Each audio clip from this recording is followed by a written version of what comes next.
sais qu'elle passe près de la maison où je vis. La nuit, aucun train n'y circule. Je n'y risque rien. Et c'est ainsi que je me retrouverai. À un moment, je suis à l'entrée d'un viaduc immense. Il domine la vallée que je devine sous la lune. Et je marche seul dans la nuit. Semblant ne plus se soucier de moi, c'est m'aimer plus encore. À égale distance du ciel et de la terre. Ce que je pense, et c'est cela que je voulais vous dire, c'est que je devrais pousser un grand et beau cri, un long et joyeux cri qui résonnerait dans toute la vallée. Que c'est de ce bonheur-là que je devais m'offrir. Hurler une bonne fois. Mais je ne l'ai pas fait. Non, je ne l'ai pas fait. Je me remets en route, avec le seul bruit de mes pas sur le gravier. Ah, je devais juste me défendre. Tout ça, c'était juste pour me défendre. Ce sont des oublis comme celui-là que je regretterai.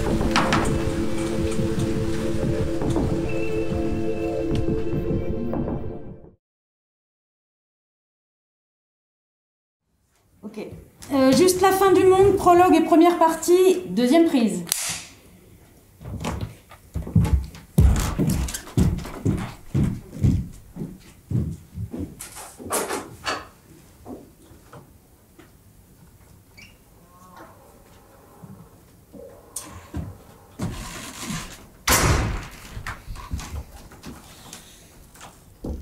Plus tard, l'année d'après, j'allais mourir à mon tour. J'ai près de 34 ans maintenant, et c'est à cet âge que je mourrai. L'année d'après, de nombreux mois déjà que j'attendais à ne rien faire, à tricher, à ne plus savoir. De nombreux mois que j'attendais d'en avoir fini. L'année d'après, comme on ose bouger parfois, à peine, devant un danger extrême, imperceptiblement, sans vouloir faire de bruit, ou commettre un geste trop violent qui réveillerait l'ennemi et vous détruirait aussitôt. L'année d'après, malgré tout, la peur, prenant ce risque et sans espoir jamais de survivre, malgré tout, l'année d'après, je décidai de retourner les voir, revenir sur mes pas, aller sur mes traces et faire le voyage. Pour annoncer, lentement, avec soin et précision, ce que je crois, lentement, calmement, d'une manière posée. Et n'ai-je pas toujours été pour les autres, et eux tout précisément, n'ai-je pas toujours été un homme posé? Pour annoncer, dire, seulement dire, ma mort prochaine et irrémédiable. L'annoncer moi-même, en être l'unique messager. Et paraître, peut-être ce que j'ai toujours voulu et décidé, en toutes circonstances, et depuis le plus loin que j'ose me souvenir, et paraître pouvoir là encore décider, me donner et donner aux autres, et à eux, tout précisément, toi, vous, elle, ceux que je ne connais pas encore, trop tard et tant pis. Me donner et donner aux autres une dernière fois l'illusion d'être responsable de moi-même et d'être, jusqu'à cette extrémité, mon propre maître.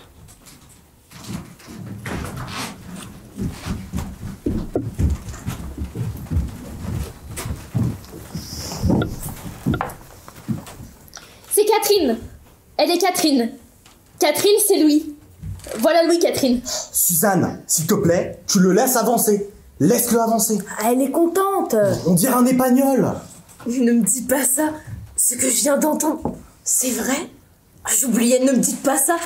Ils ne se connaissent pas? Louis, tu ne connais pas Catherine? Tu ne dis pas ça, vous ne vous connaissez pas? Jamais rencontrés, jamais. Comment veux-tu? Tu sais très bien. Je suis très content. Oui, moi aussi. Bien sûr, moi aussi. Catherine. Tu lui serres la main? Oui, Suzanne l'a dit. Elle vient de le dire. Tu lui serres la main. Ah, il lui serre la main. Tu vas tout de même pas lui serrer la main. Ils vont pas se serrer la main, on dirait des étrangers. Ah, il ne change pas. Je le voyais toujours ainsi. Tu ne changes pas. Il ne change pas. Comme ça que j'imagine. Il ne change pas, Louis. Et avec elle, Catherine, elle, tu te trouveras. Vous vous trouverez sans problème. Elle est la même. Vous allez vous trouver. Oh, ne lui serre pas la main, embrasse-la. Catherine. Suzanne, ils se voient pour la première fois. Je vous embrasse. Elle a raison. Pardon. Je suis très heureux. Tu vois ce que je disais? Il faut lui dire. En même temps, mais qu'est-ce qui m'a mis une idée pareille en tête, dans la tête? Je le savais, mais je suis ainsi. Jamais je n'aurais pu imaginer qu'ils ne se connaissent. Enfin, que vous ne connaissiez pas, que la femme de mon autre fils ne connaisse pas mon fils. Cela, je ne l'aurais pas imaginé. Cru pensable. Vous vivez d'une drôle de manière. Enfin, lorsque nous nous sommes mariés, il n'est pas venu et depuis, le reste du temps, les occasions ne se sont pas trouvées. Elle sait ça parfaitement. Oui, ne m'expliquez pas, c'est bête. Je ne sais pas pourquoi je demandais cela. Je le sais aussi bien, mais j'oubliais. J'avais oublié toutes ces autres années. Je ne me souvenais pas à ce point, c'est ce que je voulais dire. Il est venu en taxi. J'étais derrière la maison et j'ai entendu une voiture. J'ai pensé que tu avais acheté une voiture. On peut pas savoir, ce serait logique. Je t'attendais et le bruit de la voiture, du taxi, immédiatement, j'ai su que tu arrivais. Je suis allée voir. C'était un taxi. Tu es venu en taxi depuis la gare. Je l'avais dit, ce n'est pas bien. J'aurais pu aller te chercher. J'ai une automobile personnelle. Aujourd'hui, tu me téléphones et je serai immédiatement partie à ta rencontre. Tu n'avais qu'à prévenir et je m'attends dans un café. J'avais dit que tu ferais ça. Je leur avais dit que tu prendrais un taxi. Mais ils ont tous pensé que tu savais ce que tu avais à faire. Tu as fait un bon voyage? Je ne t'ai pas demandé. Je vais bien. Je n'ai pas de voiture, non. Toi, comment est-ce que tu vas? Je vais bien. Hein. Toi, comment est-ce que tu vas? Je vais bien. Mais il faut rien exagérer, ce n'est pas un grand voyage. Tu vois, Catherine, ce que je disais, c'est Louis. Il n'embrasse jamais personne. Toujours été comme ça. Son propre frère, il ne l'embrasse pas. Suzanne, fous-nous la paix. Ah, mais qu'est-ce que je t'ai dit? Je t'ai rien dit. Je lui dis rien, celui-là. Je te parle. Maman!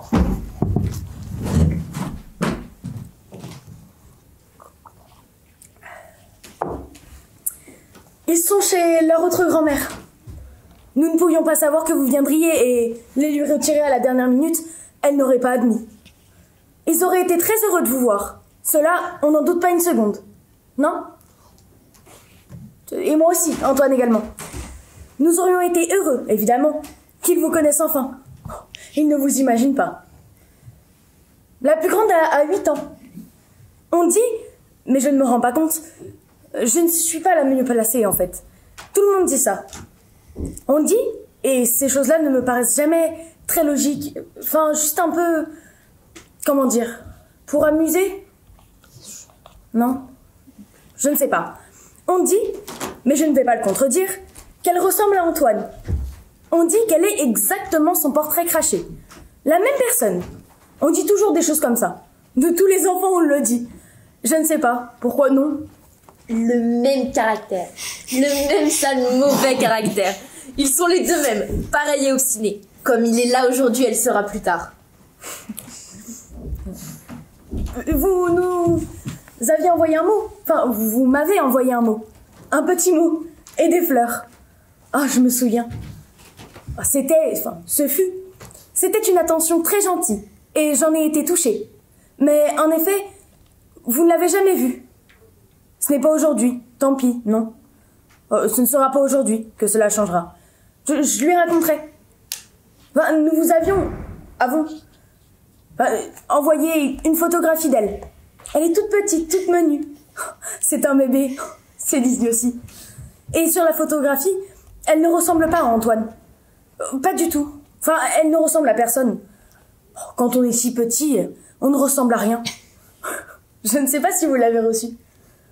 Aujourd'hui, elle est très différente. Une fille. Et vous ne pourriez pas la reconnaître.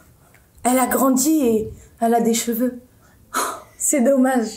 Laisse ça, tu l'ennuies. Pas du tout. Pourquoi est-ce que tu dis ça? Ne me dis pas ça. Je vous ennuie, j'ennuie tout le monde avec ce genre de choses. Les enfants. On croit être intéressantes. Je ne sais pas pourquoi il a dit ça. Je n'ai pas compris. Pourquoi est-ce que tu as dit ça? C'est méchant. Pas méchant, non. C'est déplaisant. Cela ne m'ennuie pas du tout ça, mes filleuls. Neveux. Mes neveux. Ce ne sont pas mes filleuls, ce sont mes neveux. Mes neveux, nièces, ma nièce, ça m'intéresse. Et il y a aussi un petit garçon. Il s'appelle comme moi, Louis. Oui, je vous demande pardon. Cela me fait plaisir, je suis touché. J'ai été touché. Il y a un petit garçon, oui. Le petit garçon a... Il a maintenant 6 ans. 6 ans. Je ne sais pas quoi d'autre.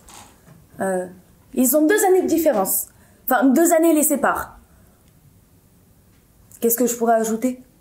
Je n'ai rien dit. Ne me regarde pas comme ça. Enfin, tu vois comment elle me regarde. Qu'est-ce que j'ai dit? Ce n'est pas ce que j'ai dit qui doit, qui devrait. Ce n'est pas ce que j'ai dit qui doit t'en empêcher. Je n'ai rien dit qui puisse la troubler. Elle est troublée. Elle te connaît à peine, elle est troublée. Catherine est comme ça. Je n'ai rien dit. Il t'écoute. Cela t'intéresse. Il t'écoute. Il vient de le dire. Cela l'intéresse. Nos enfants, tes enfants, mes enfants. Cela lui plaît. Cela lui plaît. Il est passionné. C'est un homme passionné par cette description de notre progéniture. Il aime ce sujet de conversation. Je ne sais pas pourquoi, ni ce qu'il m'a pris. Rien sur son visage ne manifestait le sentiment de l'ennui. J'ai dit ça devait être sans y penser. Oui, non, enfin, je ne pensais pas à ça. C'est pénible, ce n'est pas bien. Je suis mal à l'aise. Excuse-moi, excusez-moi. Je ne t'en veux pas, mais tu m'as mis mal à l'aise. Et là, maintenant, je suis mal à l'aise. Cela va être de ma faute. Une si bonne journée. Elle parlait de Louis. Catherine, tu parlais de Louis, le gamin. Laisse-le, tu sais comment il est. Oh, oui, pardon. Ce que je disais. Oui, il s'appelle comme vous. Mais à vrai dire... Je m'excuse. Ça va là? Je m'excuse. Je n'ai rien dit. On dit que je n'ai rien dit. Voilà. Mais tu me regardes pas comme ça. Tu continues pas à me regarder ainsi. Franchement, qu'est-ce que j'ai dit? J'ai entendu. Ce que je dis. Il porte avant tout, c'est plutôt là l'origine, je raconte. Il porte avant tout le prénom de votre père, et fatalement, enfin, par déduction... Les rois de France. Écoute, Antoine, écoute-moi. Je ne dis rien. Ça m'est égal, tu racontes à ma place. Je n'ai rien dit. Je plaisantais. On peut même pas plaisanter. Un jour comme aujourd'hui, si on peut même pas plaisanter. Plaisante, c'est une plaisanterie qu'il a déjà faite. Explique. Il porte le prénom de votre père. Je crois, nous croyons, nous avons cru, je crois que c'est bien. Cela faisait plaisir à Antoine. C'est une idée à laquelle il tenait. Et moi, je n'aurais rien trouvé à y redire. Je ne déteste pas ce prénom, non. Dans ma famille, il y a le même genre de tradition. C'est peut-être moins suivi, oui. Je ne me rends pas compte. Je n'ai qu'un frère, fatalement. Et il n'est pas l'aîné, alors... le prénom des parents ou du père de l'enfant mâle, le premier garçon, toutes ces histoires. Et puisque vous n'avez pas d'enfant, puisque vous n'aurez pas d'enfant, parce que il aurait été logique, nous le savons. Ce que je veux dire. Mais puisque vous n'avez pas d'enfant, et Antoine dit ça, tu dis ça. Antoine dit que vous n'en aurez pas. Ce n'est pas décidé de votre vie, mais je crois qu'il n'a pas tort. Après un certain âge, sauf exception, hein. Après un certain âge, on abandonne, on renonce. Puisque vous n'avez pas de fils, c'est surtout cela, hein, puisque vous n'aurez pas de fils, il est logique. Logique, ce n'est pas un joli mot pour une chose à l'ordinaire, heureuse et solennelle. Le baptême des enfants. Bon, il était logique, on me comprend. Cela pourrait paraître juste des traditions de l'histoire ancienne, mais c'est aussi ainsi que nous vivons. Il paraissait logique, nous nous sommes dit ça, que nous l'appelions Louis. Comme votre père, donc comme vous, de fait. Je pense aussi que cela fait plaisir à votre mère. Mais tu restes l'aîné, hein. Aucun doute là-dessus. Dommage vraiment que tu ne puisses pas le voir. Et si, à ton Et là, pour le petit garçon, comment est-ce que vous avez dit? L'héritier mâle? Je n'avais pas envoyé de mots. Mais merde, mais ce n'est pas de ça qu'elle parlait! Antoine!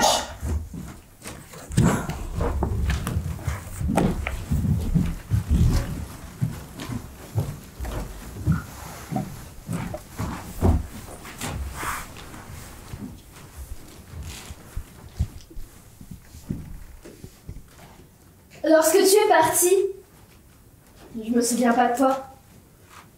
Je ne savais pas que tu partais pour autant de temps. J'ai pas fait attention. Je prenais pas garde. Et je me suis retrouvée sans rien. Je t'oubliais assez vite. J'étais petite, jeune, ce qu'on dit. J'étais petite. Ce n'est pas bien que tu sois partie. Partie si longtemps. Ce n'est pas bien. Et ce n'est pas bien pour moi. Et ce n'est pas bien pour elle. Elle ne te le dira pas. Et ce n'est pas bien encore d'une certaine manière pour eux, Antoine et Catherine. Mais aussi, et je crois pas que je me trompe, mais aussi ça ne doit pas, ça n'a pas dû, ce ne doit pas être bien pour toi non plus. Pour toi aussi. Tu as dû parfois, même si tu ne l'avoueras pas, jamais, même si tu ne devais jamais l'avouer, et il s'agit bien d'aveu, tu as dû parfois, toi aussi, ce que je dis, toi aussi, tu as dû parfois avoir besoin de nous et de regretter de ne pas pouvoir nous le dire. Ou plus habilement, je pense que tu es un homme habile. Un homme qu'on pourrait qualifier d'habile. Un homme plein d'une certaine habileté. Ou plus habilement encore, tu as dû parfois regretter de ne pas pouvoir nous faire sentir ce besoin de nous et nous obliger de nous-mêmes à nous inquiéter pour toi. Parfois, tu nous envoyais des lettres. Parfois, tu nous écrivais des lettres. Ce ne sont pas des lettres, qu'est-ce que c'est? Des petits mots. Juste des petits mots. Une ou deux phrases. Rien. Comment est-ce qu'on dit? Elliptique. Parfois, tu nous envoyais des lettres elliptiques. Je pensais, lorsque tu es parti... Ce que j'ai pensé lorsque tu es parti. Lorsque j'étais enfant et que tu nous as faussé compagnie, là que ça commence, je pensais que ton métier, ce que tu faisais ou allais faire dans la vie, ce que tu souhaitais faire dans la vie, je pensais que ton métier était d'écrire, serait d'écrire. Ou que, de toute façon, et nous éprouvons les uns et les autres ici, tu le sais, tu ne peux pas le savoir, une certaine forme d'admiration, c'est le terme exact, une certaine forme d'admiration pour toi à cause de ça. Ou que, de toute façon, si tu en avais la nécessité, si tu en éprouvais la nécessité, si tu en avais soudain l'obligation ou le désir, tu saurais écrire. Te servir de ça pour te sortir d'un mauvais pas ou avancer plus encore. Mais jamais nous concernant, jamais tu te sers de cette possibilité, de ce don. On dit comme ça, c'est une sorte de don. Je crois, tu ris. Jamais nous concernant, tu te sers de cette qualité. C'est un mot drôle puisqu'il s'agit de toi. Jamais tu te sers de cette qualité que tu possèdes avec nous, pour nous. Tu nous en juges pas dignes, tu nous en donnes pas la preuve. C'est pour les autres. Ces petits mots, les phrases elliptiques, ces petits mots, ils sont toujours écrits au dos des cartes postales. Nous en avons aujourd'hui une collection enviable. Comme si tu voulais, de cette manière, toujours paraître en vacances. Je sais pas, je croyais cela. Ou encore, comme si, par avance, tu voulais réduire la place que tu nous avais consacrée et laisser à tous les regards les messages sans importance que tu nous adresses. Je vais bien et j'espère qu'il en va de même pour vous. Et même pour un jour comme celui d'aujourd'hui. Même pour annoncer une nouvelle de cette importance, et tu ne peux pas ignorer que ce fut une nouvelle importante pour nous. Nous tous, même si les autres ne te le disent pas. Tu as juste écrit là encore quelques rapides indications d'heures et de jours au dos d'une carte postale, achetée très probablement dans un bureau de tabac, et représentant, que je me souvienne, une ville nouvelle de la grande périphérie, vue d'avion, avec, on peut se rendre compte aisément au premier plan, le parc des expositions internationales. Et elle, ta mère, ma mère, elle dit que tu as fait et toujours fait, depuis sa mort à lui, que tu as fait et toujours fait ce que tu avais à faire. Elle répète ça. Et si nous devions par hasard, seulement, ne serait-ce qu'à peine, si nous devions insinuer, oser insinuer que peut-être, comment dire, tu ne fus pas toujours tellement présent, elle répond que tu as fait et toujours fait ce que tu avais à faire. Et nous taisons. Est-ce qu'on sait? On ne te connaît pas? Ce que je suppose, ce que j'ai supposé, et Antoine pense comme moi, il me le confirmera lorsqu'il pensa que sur ce point, comme pour d'autres, j'étais en âge de comprendre, c'est que jamais tu n'oublieras les dates essentielles de nos vies, les anniversaires quels qu'ils soient, que toujours tu resteras proche d'elle, d'une certaine manière, et que nous n'avons aucun droit de te reprocher ton absence.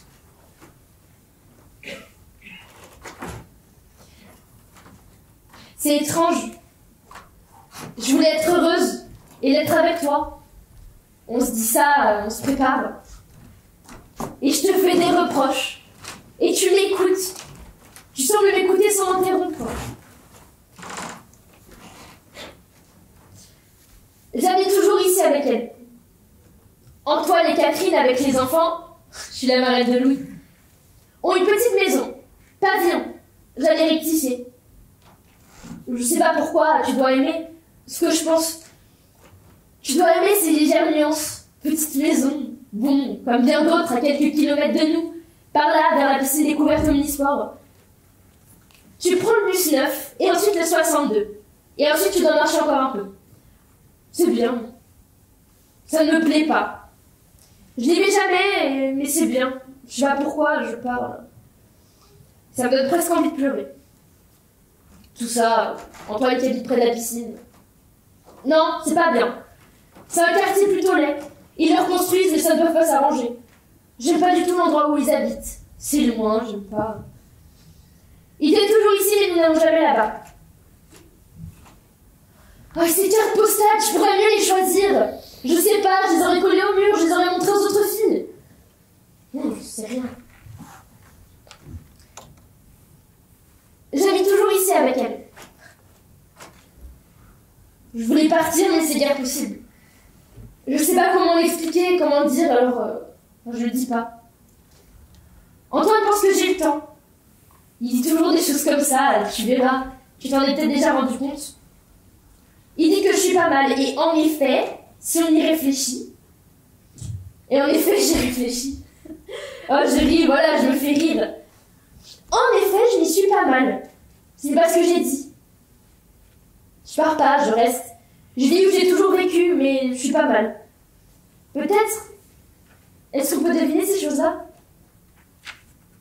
Peut-être que ma vie sera toujours ainsi. On doit se résigner. Bon, il y a des gens, et ils sont plus grand nombre, il y a des gens qui passent toute leur existence là où ils sont nés. Et où sont nés avec eux leurs parents. Ils sont pas malheureux, on doit se contenter. Ou du moins, ils ne sont pas malheureux à cause de ça. On peut pas dire. Mais c'est peut-être mon sort, ces mots-là, ma destinée, cette vie. Je vis au second étage. J'ai ma chambre, je l'ai gardée, et aussi celle d'Antoine. Et la tienne encore si je veux. Mais celle-là, nous n'en faisons rien. C'est comme un débarras. C'est pas par méchanceté. On y met des vieilleries qui ne servent plus mais qu'on n'ose pas acheter. Et d'une certaine manière, c'est beaucoup mieux. Ce qu'ils disent tous lorsqu'ils se mettent contre moi. Beaucoup mieux que ce que je pourrais trouver avec l'argent que je gagne si je partais. C'est comme une sorte d'appartement. C'est comme une sorte d'appartement, et ensuite j'arrête. Mais c'est pas ma maison. C'est la maison de mes parents, c'est pas pareil. Tu dois pouvoir comprendre cela. J'ai aussi des choses qui m'appartiennent, des choses ménagères. Tout ça, la télévision et les appareils pour entendre la musique. Et il y en a plus chez moi, là-haut. Je te montrerai. Toujours Antoine. Il y a plus de confort qu'il y en a ici-bas. Non, pas ici-bas. Oh, te moque pas de moi. Qu'il y en a ici. Toutes ces choses m'appartiennent. Je les ai pas toutes payées, ce n'est pas fini, mais elles m'appartiennent.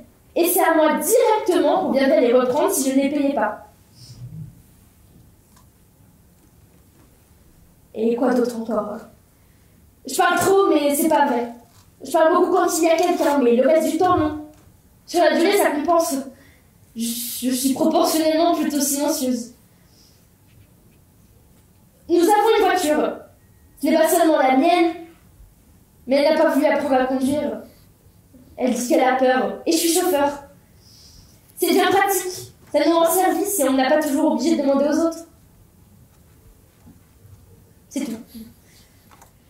Ce que je veux dire, c'est que tout va bien. Et que tu aurais eu tort, en effet, de t'inquiéter.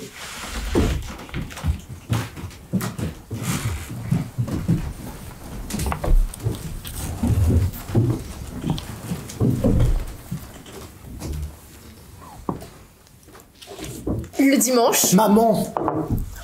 je n'ai rien dit. Je racontais à Catherine. Le dimanche... Mais elle connaît ça par cœur! Oh, laisse-la parler.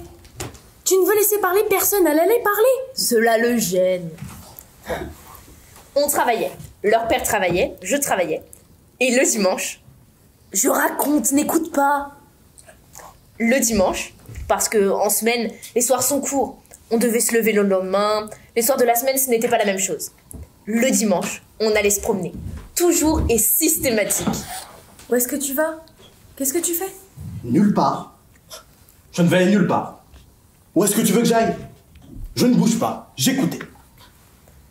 Le dimanche... Reste avec nous? Pourquoi, non? Ce que je C'est disais. triste. Ce que je disais. Tu ne le connais plus. Le même mauvais caractère borné. Enfant déjà, rien d'autre. Et par plaisir souvent. Tu le vois là comme il a toujours été. Le dimanche, ce que je raconte, le dimanche nous allions nous promener. Pas un dimanche où on ne sortait pas. Comme un rite, je disais cela. Un rite, une habitude. On allait se promener. Impossible d'y échapper. C'est l'histoire d'avant. Lorsque j'étais trop petite, ou que je n'existais pas encore. Bon, on prenait la voiture. Aujourd'hui, vous ne faites plus ça. On prenait la voiture.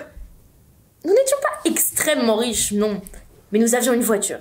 Et je ne crois pas avoir jamais connu leur père sans une voiture. Avant même que nous nous marions. Avant même qu'on ne soit mariés, je le voyais déjà. Je le regardais. Il avait une voiture. Une des premières dans ce coin-ci. Vieille et laide et faisant du bruit. Trop. Mais bon, c'était une voiture. Il avait travaillé et elle était à lui. C'était la sienne. Il n'en était pas peu fier. On lui faisait confiance. Ensuite, notre voiture, plus tard. Mais ils ne doivent pas se souvenir. Ils ne peuvent pas, ils étaient trop petits. Je ne me rends pas compte. Oui, peut-être. Nous en avions changé. Notre voiture était longue, plutôt allongée. Aérodynamique. Et noire. Parce que noir, il disait cela, ses idées. Noir serait plus chic, son mot. Mais bien plutôt parce qu'en fait, il n'en avait pas trouvé d'autre. Rouge. Je le connais, rouge. Voilà ce qu'il aurait préféré, je crois. Le matin du dimanche, il la lavait, il l'astiquait. Un maniaque. Cela lui prenait 2 heures. Et l'après-midi, après avoir mangé, on partait. Toujours été ainsi. Je ne sais pas, plusieurs années, belles et longues années. Tous les dimanches, comme une tradition. Pas de vacances, non, mais tous les dimanches, qu'il neige, qu'il vente, il disait des choses comme ça, des phrases pour chaque situation de l'existence. Qu'il pleuve, qu'il neige, qu'il vente. Tous les dimanches, on allait se promener.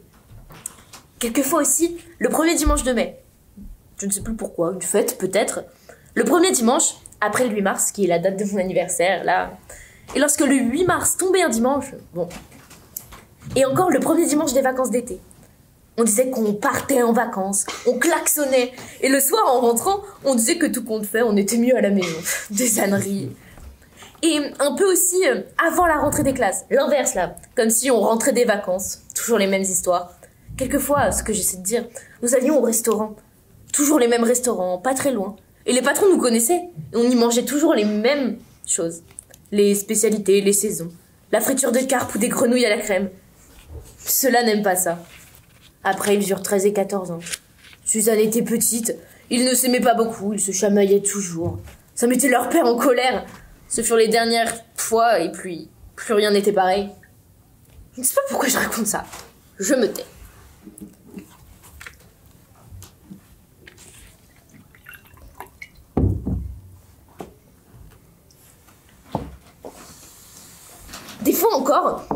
pique-nique. C'est tout, on allait au bord de la rivière. Oh là là. Bon, c'est l'été, on mange sur l'herbe, salade de thon avec du riz, et de la mayonnaise et des œufs durs. Celui-là aime toujours autant les œufs durs. Et ensuite, on dormait un peu, leur père et moi, sur la couverture. Grosse couverture verte et rouge. Et eux, ils allaient jouer à se battre. C'était bien. Après, c'était pas méchant ce que je dis, mais... Après, ces deux-là sont devenus trop grands. Je ne sais plus. Est-ce qu'on peut savoir comment tout disparaît? Ils ne voulurent plus venir avec nous. Ils allaient chacun de leur côté faire de la bicyclette, chacun pour soi. Et nous seulement avec Suzanne, ça ne valait plus la peine. C'est notre faute. Ou la mienne.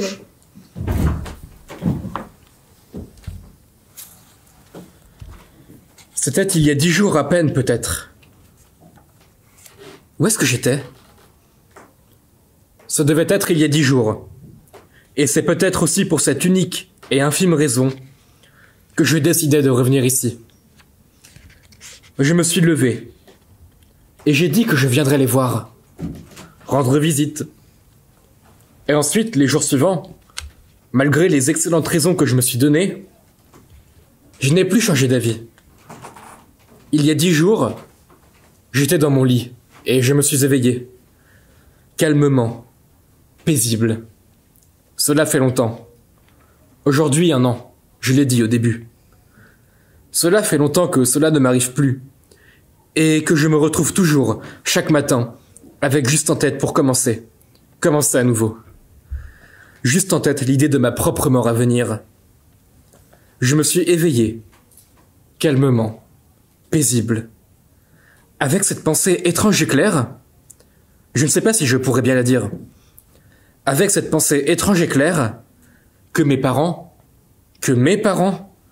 et les gens encore, tous les autres dans ma vie, les gens les plus proches de moi, mon père aussi par le passé, admettons que je m'en souvienne, ma mère, mon frère, là aujourd'hui, et ma sœur encore, que tout le monde, après s'être fait une certaine idée de moi, un jour ou l'autre ne m'aime plus, ne m'aima plus, et qu'on ne m'aime plus.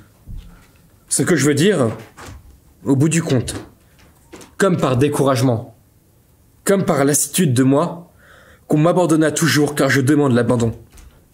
C'était cette impression. Je ne trouve pas les mots lorsque je me réveillais. Un instant, on sort du sommeil. Tout est limpide. On croit le saisir pour disparaître aussitôt. Qu'on m'abandonna toujours. Peu à peu. À moi-même. À ma solitude au milieu des autres. Parce qu'on ne saurait m'atteindre, me toucher. Et qu'il faut renoncer. Et on renonce à moi. Ils renoncèrent à moi. Tous. D'une certaine manière. Après avoir tant cherché à me garder auprès d'eux, à me le dire aussi, parce que je les en décourage, et parce qu'ils veulent comprendre que me laisser en paix, semblant ne plus se soucier de moi, c'est m'aimer plus encore. Je compris que cette absence d'amour dont je me plains, et qui toujours fut pour moi l'unique raison de mes lâchetés, sans que jamais, jusqu'alors je ne la voie, que cette absence d'amour fit toujours plus souffrir les autres que moi. Je me réveillais avec l'idée étrange, et désespérée, et indestructible encore, qu'on m'aimait déjà vivant, comme on voudrait m'aimer mort, sans pouvoir et savoir jamais rien me dire. Vous ne dites rien. On ne vous entend pas. Pardon, non, je ne sais pas. Que voulez-vous que je dise? Je suis désolé pour l'incident de tout à l'heure. Je voulais que vous le sachiez. Je sais pas pourquoi il a dit ça, je n'ai pas compris. Antoine, il veut toujours que je ne m'intéresse pas. Il a dû vous prévenir contre moi. Mais je n'y songeais pas. Enfin, je n'y songeais plus. Ce n'était pas important. Pourquoi dites-vous ça?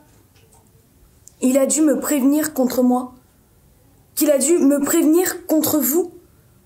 C'est une drôle d'idée. Enfin, il parle de vous comme il doit. Et il n'en parle de toute façon pas souvent.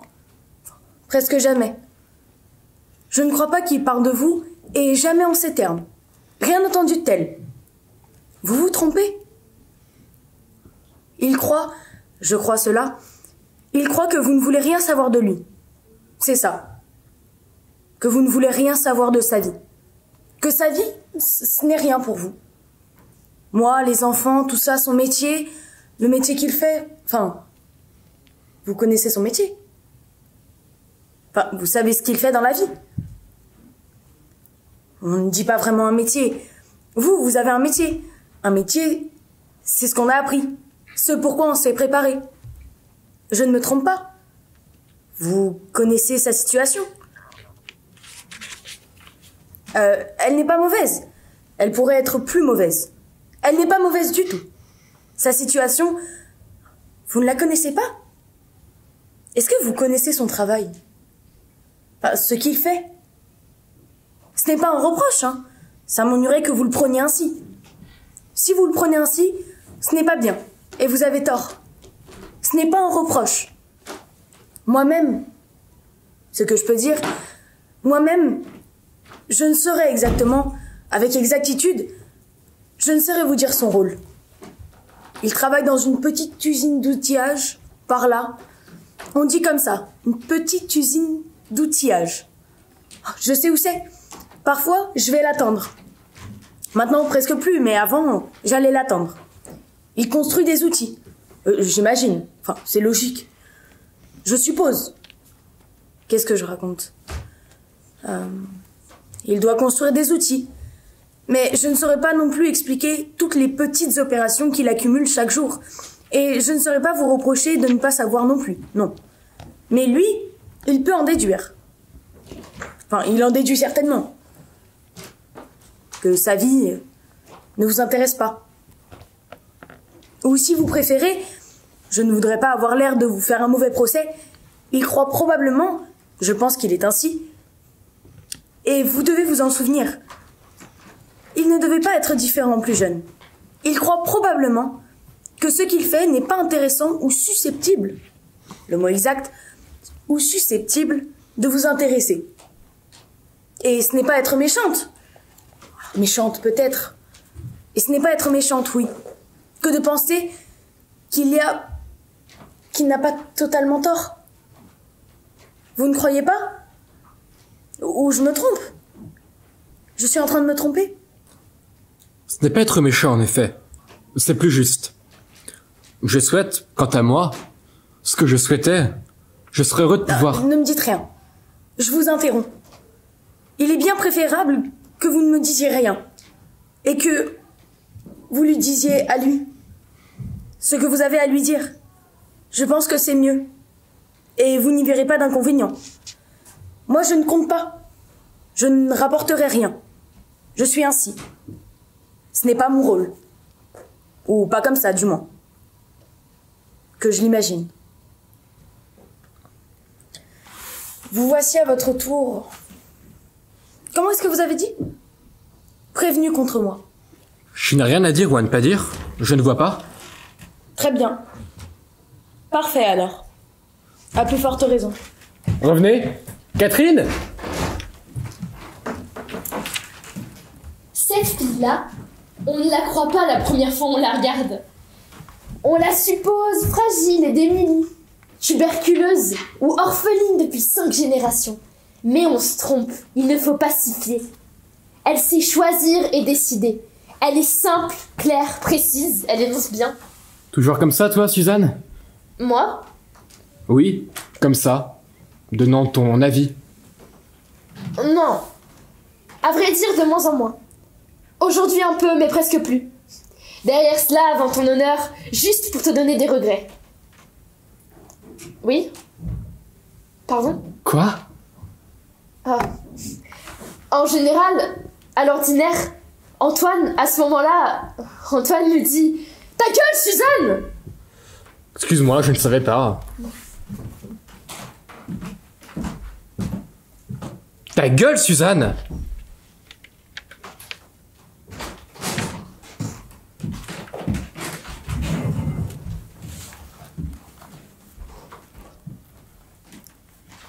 Cela ne me regarde pas. Je me mêle souvent de ce qui ne me regarde pas. Je ne change pas, j'ai toujours été ainsi. Ils veulent te parler. Tout ça. Je les ai entendus, mais aussi je les connais. Je sais. Comment est-ce que je ne saurais pas? Je n'aurais pas entendu, je pourrais plus simplement encore deviner. Je devinerais de moi-même, cela reviendrait au même. Ils veulent te parler. Ils ont su que tu revenais et ils ont pensé qu'ils pourraient te parler. Un certain nombre de choses à te dire depuis longtemps. Et la possibilité, enfin. Ils voudront t'expliquer, mais ils t'expliqueront mal, car ils te connaissent pas. Ou mal. Suzanne ne sait pas qui tu es. Ce n'est pas connaître cela, c'est imaginer. Toujours elle l'imagine et ne sait rien de la réalité. Et lui, Antoine, c'est différent. Il te connaît, mais à sa manière. Comme tout et tout le monde. Comme il connaît chaque chose ou comme il veut la connaître, s'en faisant une idée et ne voulant plus en démordre. Ils voudront t'expliquer. Et il est probable qu'ils le feront, et maladroitement. Ce que je veux dire, car ils auront peur du temps. Du peu de temps que tu leur donnes. Du peu de temps que vous passerez ensemble. Moi non plus, je ne me fais pas d'illusions. Moi aussi, je me doute que tu ne vas pas traîner très longtemps auprès de nous dans ce coin-ci. Tu étais à peine arrivé, je t'ai vu. Tu étais à peine arrivé, tu pensais déjà que tu avais commis une erreur. Et tu aurais voulu aussitôt repartir. Ne me dis rien, ne me dis pas le contraire. Ils auront peur. C'est la peur, là aussi. Ils auront peur du peu de temps. Et ils s'y prendront maladroitement. Et cela sera mal dit ou dit trop vite, d'une manière trop abrupte, ce qui revient au même. Et brutalement encore, car ils sont brutaux, l'ont toujours été et ne cessent de le devenir. Et durs aussi, c'est leur manière. Et tu ne comprendras pas. Je sais comment cela se passera et c'est toujours passé. Tu répondras à peine 2 ou 3 mots. Et tu resteras calme, comme tu as appris à l'être par toi-même.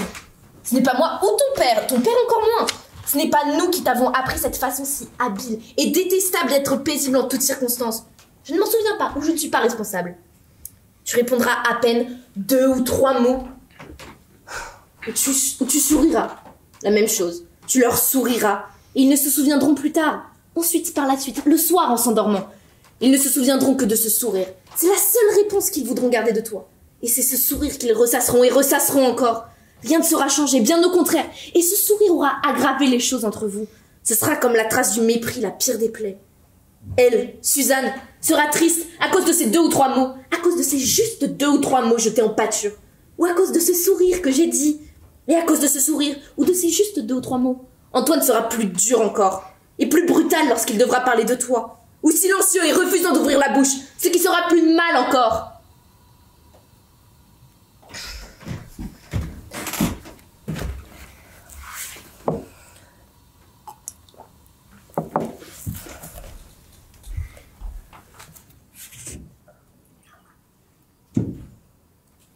Suzanne voudrait partir. Elle l'a déjà dit, peut-être. Aller loin et vivre une autre vie. Ce qu'elle croit. Dans un autre monde. Ces histoires-là. Rien de bien différent si on s'en souvient. Je m'en souviens. Rien de bien différent de toi, plus jeune qu'elle. Et rien de moins grave encore. Le même abandon. Lui, Antoine, il voudrait plus de liberté, je ne sais pas. Le mot qu'il emploie lorsqu'il est en colère. On ne croirait pas à le voir, mais souvent il est un homme en colère. Il voudrait pouvoir vivre autrement avec sa femme et ses enfants, et ne plus rien devoir. Autre idée qui lui tient à cœur et qu'il répète. Ne plus rien devoir. À qui, à quoi, je ne sais pas. C'est une phrase qu'il dit parfois, de temps à autre. Ne plus rien devoir. Bon, je l'écoute, tout ça et rien de plus. Et c'est à toi qu'ils veulent demander cela. C'est à toi qu'ils semblent vouloir demander l'autorisation. C'est une idée étrange, et tu te dis que tu ne comprends pas, que tu ne leur dois rien et qu'ils ne te doivent rien, et qu'ils peuvent faire ce qu'ils veulent de leur vie, cela d'une certaine manière, et ce n'est pas te faire injure, cela t'est bien égal et ne te concerne pas. Tu n'as peut-être pas tort. Il y a trop de temps passé. Toute l'histoire vient de là. Tu ne voulus jamais être responsable, et on ne saurait jamais t'y obliger. Tu te dis peut-être aussi, je ne sais pas, je parle. Tu te dis peut-être aussi que je me trompe, que j'invente, et qu'ils n'ont rien à te dire, et que la journée se terminera ainsi comme elle a commencé, sans nécessité, sans importance. Bien, peut-être. Ce qu'ils veulent, ce qu'ils voudraient, c'est que tu les encourages peut-être. Est-ce qu'il ne manquerait pas toujours de ça, qu'on les encourage? Que tu les encourages, que tu les autorises, ou que tu leur interdises de faire telle ou telle chose? Que tu leur dises... Que tu dises à Suzanne, même si ce n'est pas vrai, un mensonge, qu'est-ce que ça fait? C'est une promesse qu'on fait en sachant par avance qu'on ne la tiendra pas. Que tu dises à Suzanne de venir parfois, 2 ou 3 fois l'an, te rendre visite. Qu'elle pourrait te rendre visite, si l'envie lui vient, si l'envie la prenait. Qu'elle pourrait aller là où tu vis maintenant. Nous ne savons pas où tu vis.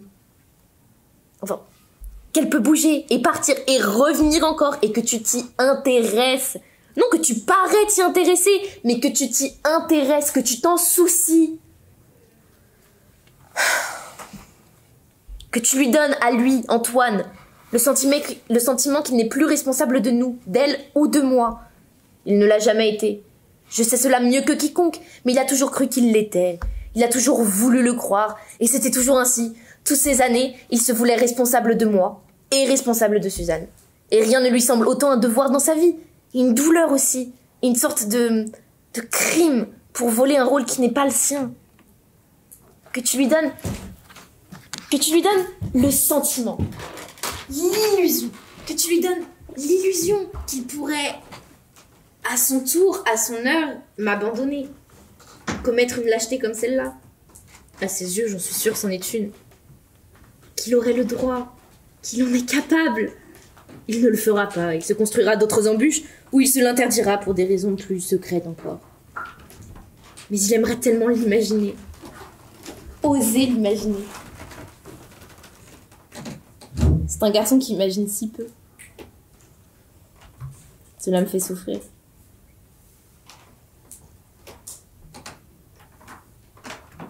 Ils voudraient tous les deux que tu sois plus là, plus présent, plus souvent présent, qu'ils puissent te joindre, t'appeler, se quereller avec toi et se réconcilier, et perdre le respect, ce fameux respect obligé pour les frères aînés, absents ou étranges.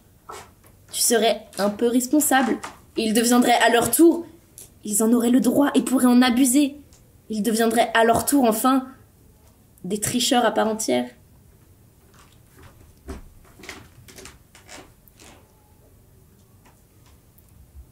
Petit sourire. Juste ces 2 ou 3 mots. Non, juste le petit sourire. J'écoutais. C'est ce que je disais. Tu as quel âge? Quel âge est-ce que tu as aujourd'hui? Moi? Tu demandes? J'ai 34 ans. 34 années. Pour moi aussi, cela fait 34 années. Je ne me rends pas compte. C'est beaucoup de temps.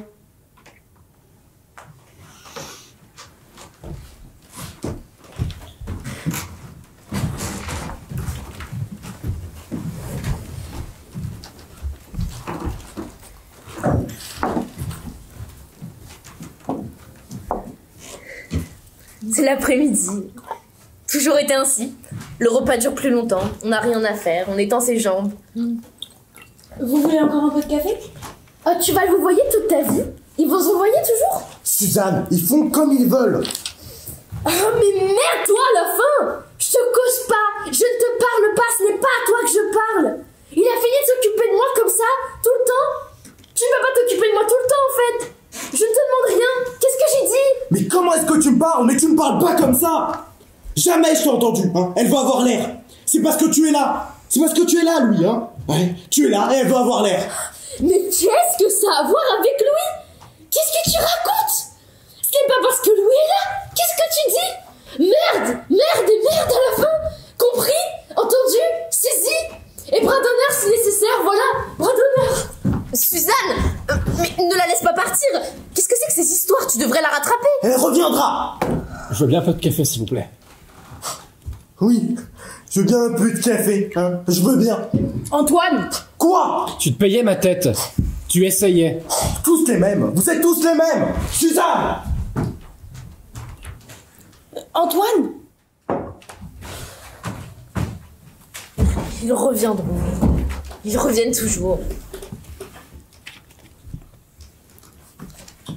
Je suis contente. Je ne l'ai pas dit. Je suis contente que nous soyons tous là, tous réunis. Où est-ce que tu vas, Louis?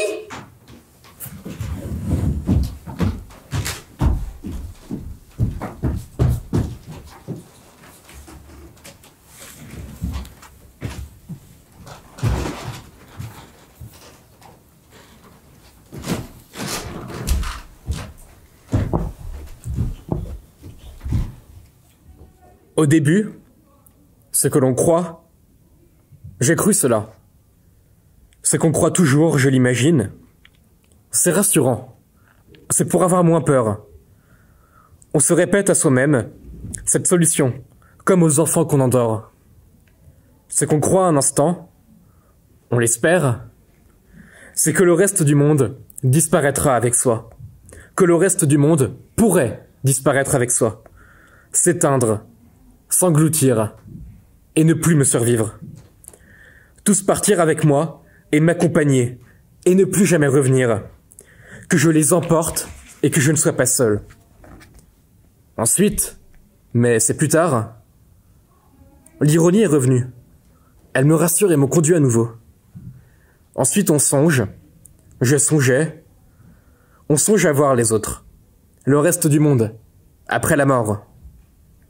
On les jugera, on les imagine à la parade, on les regarde. Ils sont en nous maintenant, on les observe et on ne les aime pas beaucoup.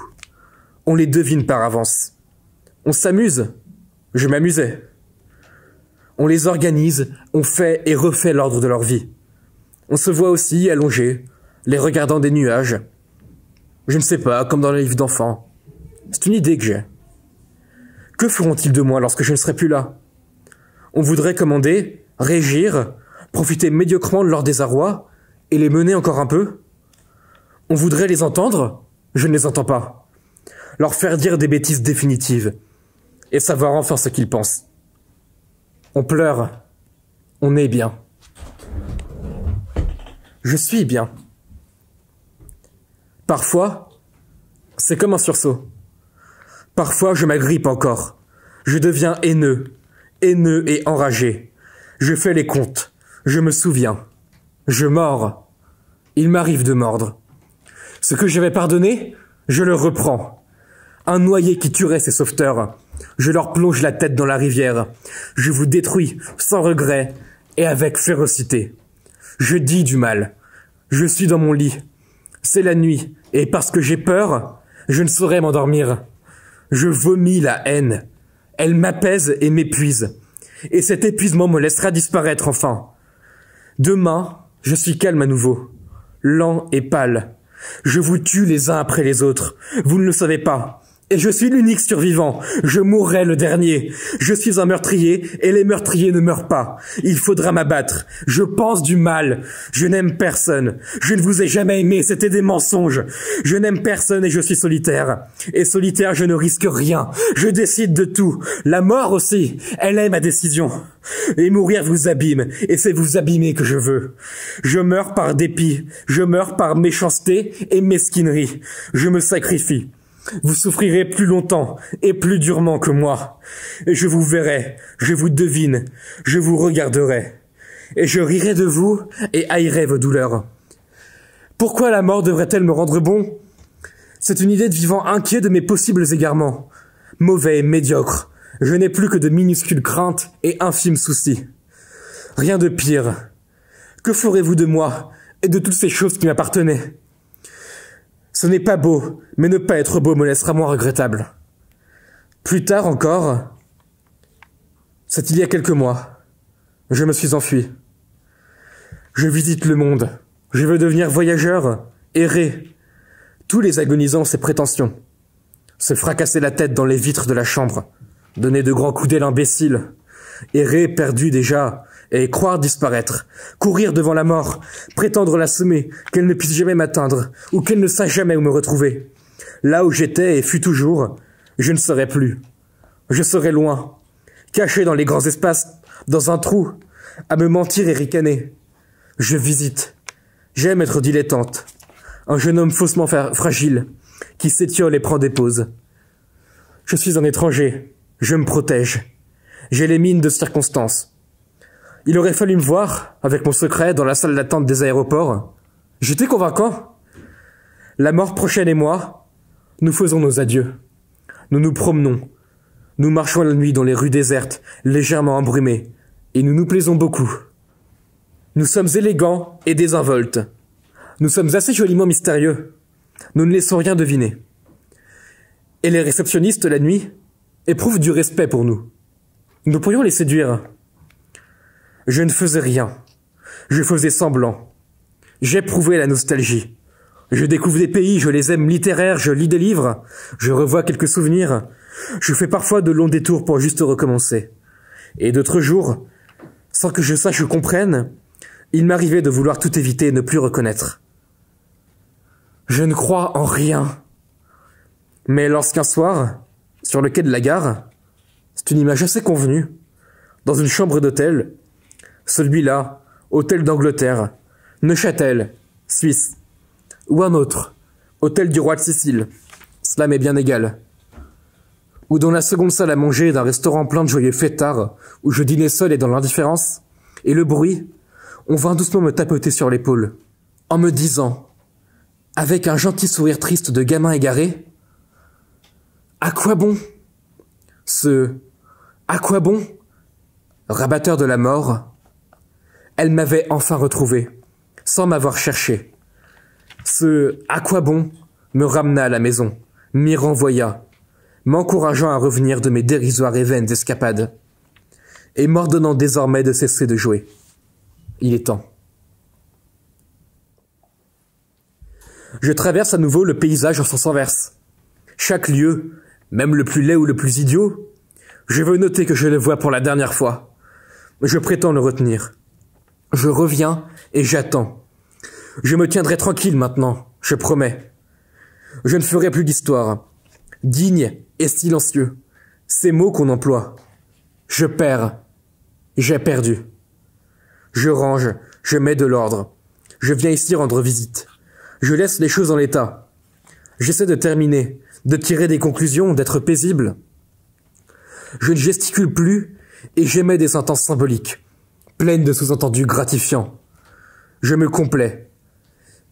Rien ne me flatte autant désormais que ma propre angoisse. Il m'arrivait aussi parfois, les derniers temps, de me sourire à moi-même, comme pour une photographie à venir. Vos doigts se la repassent, en prenant garde de ne pas la salir, ou d'y laisser de coupables empreintes. Il était exactement ainsi. Et c'est tellement faux. Si vous réfléchissiez un instant, vous pourriez l'admettre. C'était tellement faux. Je faisais juste mine d'eux.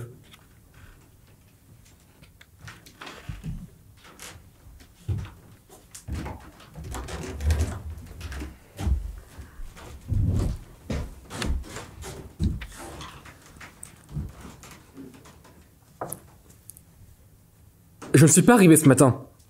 J'ai voyagé cette nuit. Je suis parti hier soir et je voulais arriver plus tôt et j'ai renoncé en cours de route. Je me suis arrêté. Ce que je voulais dire, et j'étais à la gare ce matin, dès 3 ou 4 heures, j'attendais le moment décent pour venir ici. Pourquoi est-ce que tu me racontes ça? Pourquoi est-ce que tu me dis ça? Qu'est-ce que je dois répondre? Je dois répondre quelque chose? Je ne sais pas, non. Je te dis ça, je voulais que tu le saches. Ce n'est pas important. Je te le dis parce que c'est vrai, je voulais te le dire. Ne commence pas. Quoi? Tu sais, tu ne commences pas. Tu voudras me raconter tes histoires. Je vais me perdre.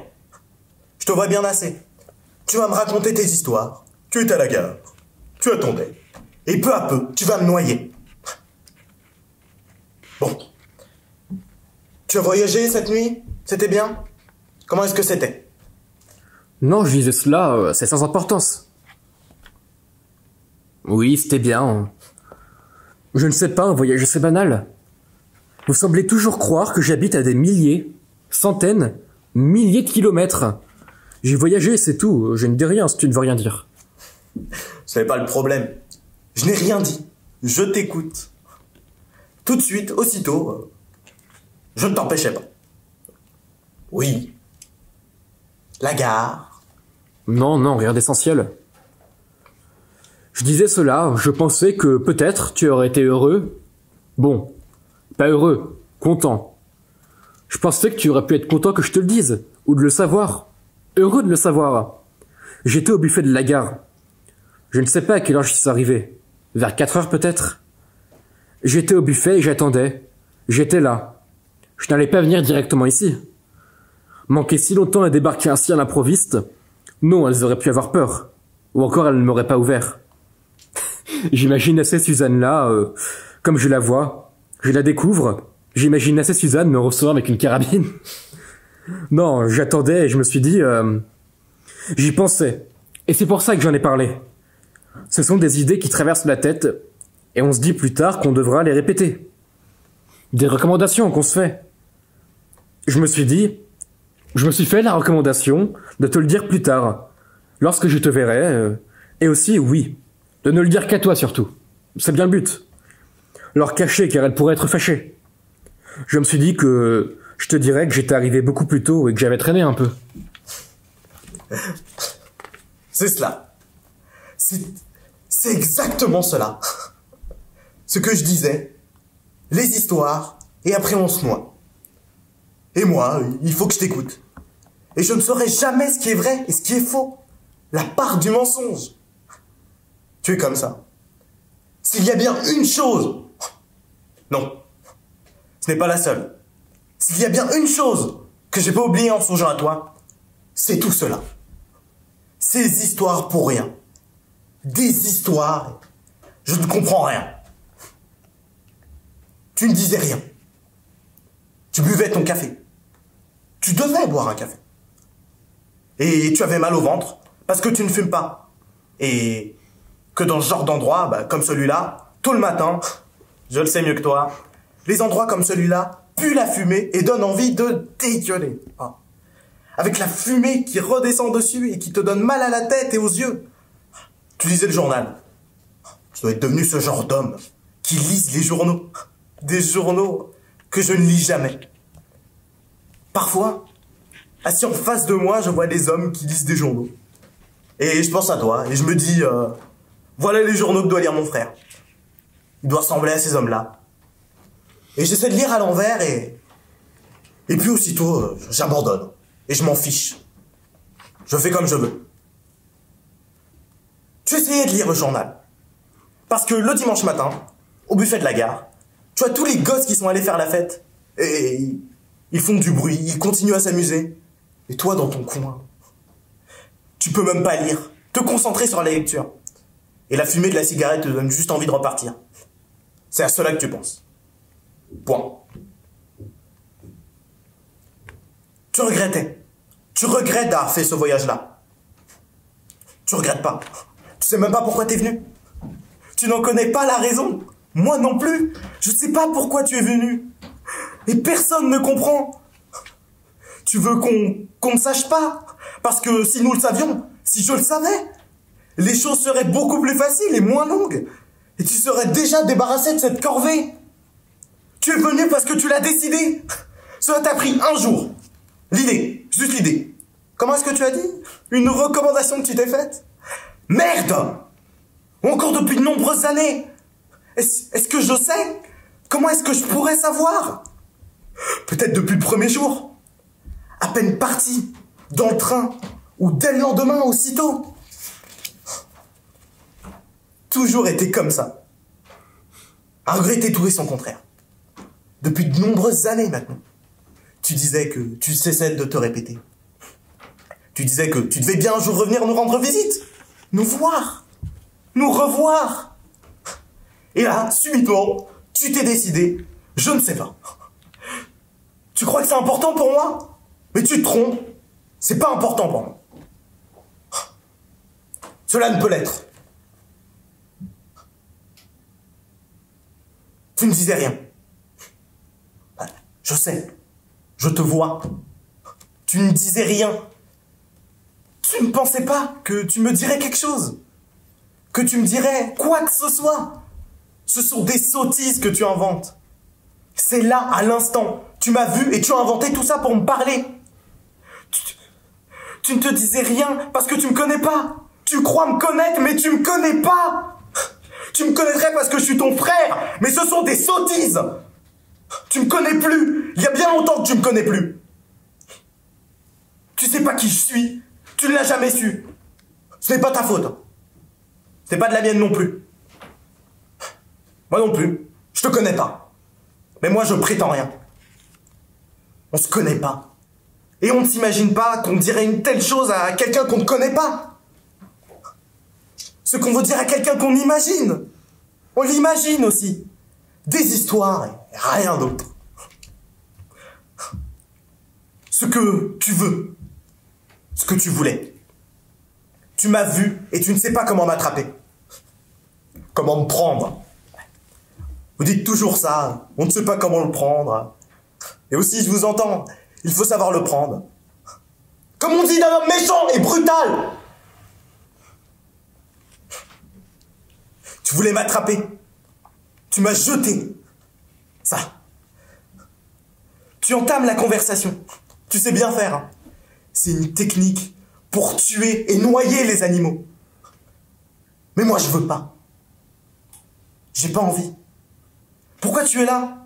Je veux pas le savoir. Tu as le droit, hein. C'est tout, rien de plus. Et de ne pas être là, tu as le droit également. C'est pareil pour moi. Ici, d'une certaine manière, c'est chez toi. Tu peux y être à chaque fois que tu souhaites, et encore, tu peux y partir. Toujours le droit. Cela ne me concerne pas. Tout n'est pas exceptionnel dans ta vie. Dans ta petite vie. C'est une petite vie aussi. Je ne dois pas avoir peur de ça. Tout n'est pas exceptionnel. Tu peux essayer de le rendre, mais tout ne l'est pas. Où est-ce que tu vas? Je veux pas être là. Tu vas me parler maintenant. Tu voudras me parler. Et il faudra que je t'écoute. Et j'ai pas envie d'écouter. Je veux pas. J'ai peur. Il faut toujours que vous me racontiez tout. Toujours, tout le temps. Depuis toujours, vous me parlez, je dois vous écouter. Les gens qui ne disent jamais rien, on croit juste qu'ils veulent être entendus. Mais moi, souvent, tu ne sais pas. Je me taisais pour te donner l'exemple. Catherine!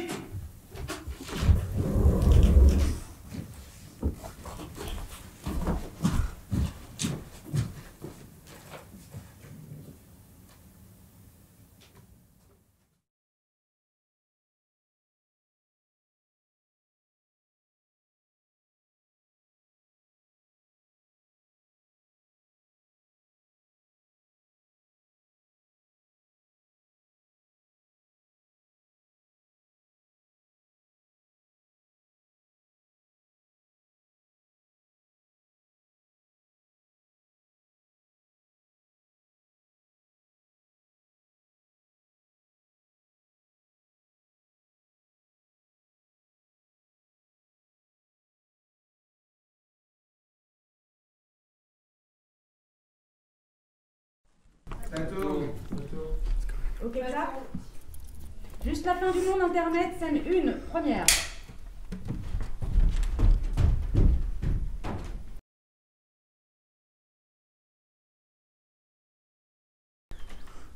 C'est comme la nuit en pleine journée. On ne voit rien. J'entends juste les bruits. J'écoute. Je suis perdu. Je ne retrouve personne. Qu'est-ce que tu as dit? Je n'ai pas entendu, répète. Où est-ce que tu es? Louis! Toi et moi. Ce que tu veux. Je t'entendais, tu criais. Non, j'ai cru que tu criais. Je croyais t'entendre. Je te cherchais. Vous vous disputiez? Vous êtes retrouvés? Je me suis énervé, on s'est énervé. Je ne pensais pas qu'il serait ainsi. Mais à l'ordinaire, les autres jours, nous ne sommes pas comme ça. Nous n'étions pas comme ça, je ne crois pas. Pas toujours comme ça. Les autres jours, nous allons chacun de notre côté. On ne se touche pas. Nous nous entendons. C'est l'amour. Et ensuite, dans mon rêve encore, toutes les pièces de la maison étaient loin les unes des autres. Et jamais je ne pouvais les atteindre. Il fallait marcher pendant des heures et je ne reconnaissais rien. Louis! Et pour ne pas avoir peur, comme lorsque je marche dans la nuit, je suis enfant. Il faut maintenant que je revienne très vite, je me répète cela. Ou bien plutôt, je me le chantonne pour entendre juste le son de ma voix. Et plus rien que cela, je me chantonne que désormais, la pire des choses, je le sais bien, la pire des choses serait que je sois amoureux. La pire des choses, que je veuille entendre un peu. La pire des choses... Ce que je ne comprends pas. Moi non plus. Tu ris? Je ne te vois jamais rire. Ce que nous ne comprenons pas. Antoine! Oui! Ce que je ne comprends pas et n'ai jamais compris. Il est peu probable que je comprenne jamais. Que je ne comprenne jamais. Louis! Oui, on est là. Ce que tu ne comprends pas. Ce n'était pas si loin. Il aurait pu venir nous voir plus souvent. Et rien de bien tragique non plus. Pas de drame, de trahison. Cela je ne comprends pas. Ou ne peux pas comprendre. Comme ça. Pas d'autre explication, rien de plus. Toujours été ainsi, désirable, je ne sais pas si on peut dire ça, désirable et lointain. Distant, rien qui ne se prête mieux à la situation. parti, et n'ayant jamais éprouvé le besoin ou la simple nécessité. Où est-ce qu'ils sont? Qui? Eux, les autres. Je n'entends plus personne. Vous vous disputiez, Antoine et vous, je ne me trompe pas. On entendait Antoine s'énerver, et c'est maintenant comme si tout le monde était parti et que nous soyons perdus. Je sais pas, ils doivent être par là. Où est-ce que vous allez? Antoine! Oui! Et que je sois malheureuse, que je puisse être triste et malheureuse. Mais tu ne l'es pas, et tu ne l'as jamais été. C'est lui, l'homme malheureux. Celui-là, qui ne te voyait plus pendant toutes ces années.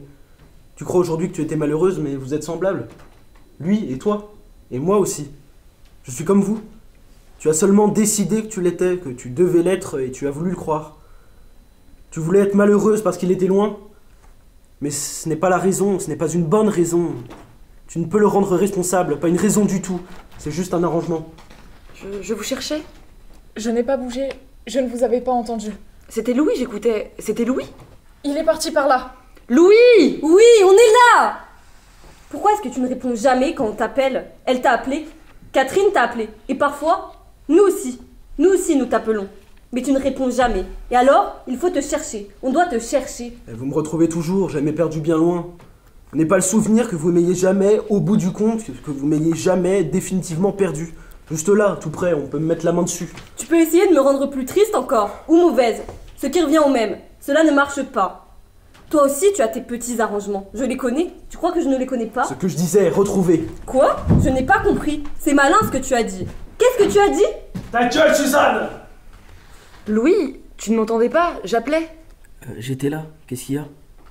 Je sais pas. C'est rien. Je croyais que tu étais parti. Et plus tard, vers la fin de la journée, c'est exactement ainsi lorsque j'ai réfléchi, que j'avais imaginé les choses. Vers la fin de la journée, sans avoir rien dit de ce qui me tenait à cœur, c'est juste une idée mais elle n'est pas jouable. Sans avoir jamais osé faire tout ce mal, je repris la route. Je demandais qu'on m'accompagne à la gare, qu'on me laisse partir. Je promets qu'il n'y aura plus tout ce temps avant que je revienne. Je dis des mensonges. Je promets d'être là, à nouveau, très bientôt. Des phrases comme ça. Les semaines, les mois peut-être qui suivent, je téléphone. Je donne des nouvelles. J'écoute ce qu'on me raconte, je fais quelques efforts. J'ai l'amour plein de bonne volonté. Mais c'était juste la dernière fois. Ce que je dis sans le laisser voir. Elle me caresse la joue. Doucement. Comme pour m'expliquer qu'elle me pardonne. Je ne sais de quel crime. Et ces crimes que je ne connais pas, je les regrette. J'en éprouve du remords. Antoine est sur le pas de porte. Il agite les clés de sa voiture. Il dit plusieurs fois qu'il ne veut en aucun cas me presser, qu'il ne souhaite pas que je parte, que jamais il ne me chasse, mais qu'il est l'heure du départ. Et bien que tout cela soit vrai, il semble vouloir me faire déguerpir. C'est l'image qu'il donne. C'est l'idée que j'emporte. Il ne me retient pas, et sans lui le dire, j'ose l'en accuser. C'est de cela que je me venge. Un jour, je me suis accordé tous les droits. Je vais l'accompagner. Je t'accompagne. Ce que nous pouvons faire, ce qu'on pourrait faire, voilà qui serait pratique, ce qu'on peut faire, c'est te conduire. T'accompagner en rentrant à la maison. C'est sur notre route, sur le chemin. Cela fait faire à peine un léger détour. Et nous t'accompagnons, on te dépose. Moi, je peux aussi bien. Vous restez là, nous dînons tous ensemble, je le conduis. C'est moi qui le conduis. Et je reviens aussitôt. Mieux encore, mais on ne m'écoute jamais. Et tout est décidé. Mieux encore, il dîne avec nous. Tu peux dîner avec nous. Je ne sais pas pourquoi je me fatigue. Et il prend un autre train. Qu'est-ce que cela fait? Mieux encore. Je vois que cela ne sert à rien. Mais dis quelque chose. Ils font comme ils l'entendent. Mieux encore. Je dors ici, je passe la nuit et je pars que demain. Mieux encore, je déjeune demain à la maison. Mieux encore, je travaille plus jamais, je renonce à tout, j'épouse ma soeur et nous vivons très heureux. Suzanne, j'ai dit que je l'accompagnais. Elle est impossible. Tout est réglé, mais elle veut à nouveau tout changer. Tu es impossible. Il veut partir ce soir, et toi tu répètes toujours les mêmes choses. Il veut partir, il part. Je l'accompagne, on le dépose, c'est sur notre route, cela ne nous gênera pas. Cela joue à l'utile à l'agréable. Oui, c'est cela, voilà exactement. Comment est-ce qu'on dit d'une pierre deux coups. Ce que tu peux être désagréable, je ne comprends pas ça.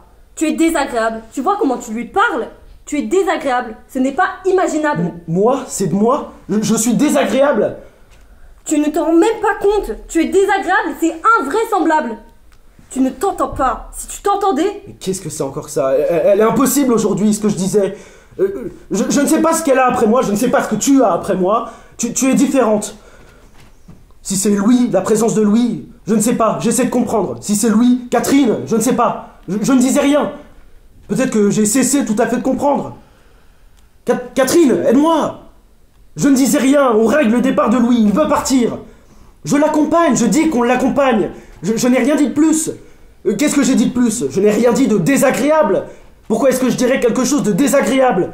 Qu'est-ce qu'il y a de désagréable à cela? Y a-t-il quelque chose de désagréable à ce que je dis? Louis, ce que tu en penses? J'ai dit quelque chose de désagréable? Ne me regardez pas tous comme ça! Elle ne te dit rien de mal. Tu es un peu brutal, on ne peut rien te dire. Tu ne t'en rends même pas compte. Parfois, tu es un peu brutal. Elle voulait juste te le faire remarquer. Je suis un peu brutal? Pourquoi est-ce que tu dis ça? Non, je ne suis pas brutal. Vous êtes terribles tous avec moi. Mais non, il a pas été brutal, je comprends pas ce que vous voulez dire. Oh, toi ça va, la bonté même. Antoine! Je n'ai rien, ne me touche pas. Faites comme vous voulez. Je ne voulais rien de mal. Je ne voulais rien faire de mal. Il faut toujours que je fasse mal. Je disais seulement, cela me semblait bien, ce que je voulais juste dire. Toi non plus, ne me touche pas. Je n'ai rien dit de mal. Je disais juste qu'on pouvait l'accompagner. Et là, maintenant, vous en êtes à me regarder comme une bête curieuse. Il n'avait rien de mauvais dans ce que j'ai dit. Ce n'est pas bien, ce n'est pas juste, ce n'est pas bien d'oser penser cela. Arrêtez tout le temps de me prendre pour un imbécile. Il fait comme il veut. Je ne veux plus rien. Je voulais rendre service, mais je me suis trompé. Il dit qu'il veut partir et cela va être de ma faute. Cela va encore être de ma faute. Ce ne peut pas toujours être comme ça. Ce n'est pas une chose juste. Vous ne pouvez pas toujours avoir raison contre moi. Cela ne se peut pas. Je disais seulement, je voulais seulement dire, et ce n'était pas en pensant mal, je disais seulement, je voulais seulement dire... Tu me touches, je te tue! Laisse-le, Louis, laisse-le maintenant. Je voudrais que vous partiez. Je ne vous veux aucun mal. Je vous prie de m'excuser, mais vous devriez partir. Je crois aussi. Antoine, regarde-moi, Antoine. Je ne te voulais rien. Je n'ai rien. Je suis désolé. Je suis fatigué. Je ne sais plus pourquoi. Je suis toujours fatigué. Depuis longtemps, je pense ça. Je suis devenu un homme fatigué. Ce n'est pas le travail. Lorsqu'on est fatigué, on croit que c'est le travail. Ou les soucis, l'argent, je ne sais pas. Non, je suis fatigué. Je ne sais pas dire. Aujourd'hui, je n'ai jamais été autant fatigué de ma vie. Je ne voulais pas être méchant. Comment est-ce que tu as dit? Brutal. Je ne voulais pas être brutal. Je ne suis pas un homme brutal. Ce n'est pas vrai. C'est vous qui imaginez cela. Vous ne me regardez pas. Vous dites que je suis brutal. Mais je ne le suis pas et je ne l'ai jamais été. Tu as dit ça. Et c'était soudain. Comme si, avec toi et avec tout le monde, ça va maintenant. Je suis désolé, mais ça va maintenant. C'était soudain. Comme si, avec toi, à ton égard, et avec tout le monde, avec Suzanne aussi, et encore avec les enfants, j'étais brutal. Comme si on m'accusait d'être un homme mauvais. Mais ce n'est pas une chose juste. Ce n'est pas exact. Lorsqu'on était plus jeunes, lui et moi...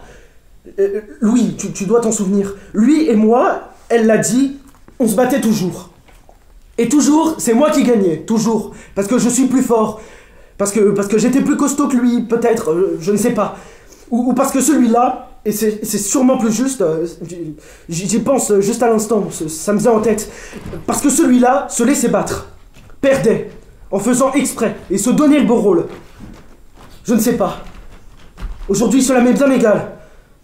Mais je n'étais pas brutal. Là non plus, je ne l'étais pas. Je devais juste me défendre. Tout ça, c'était juste pour me défendre. On ne peut pas m'accuser. Ne lui dis pas de partir. Il fait comme il veut, c'est chez lui aussi. Il a le droit. Ne lui dis rien. Je vais bien. Suzanne et moi, ce n'est pas malin. Ça me fait rire. Ris avec moi. Ça me fait rire. Ne reste pas comme ça, Suzanne.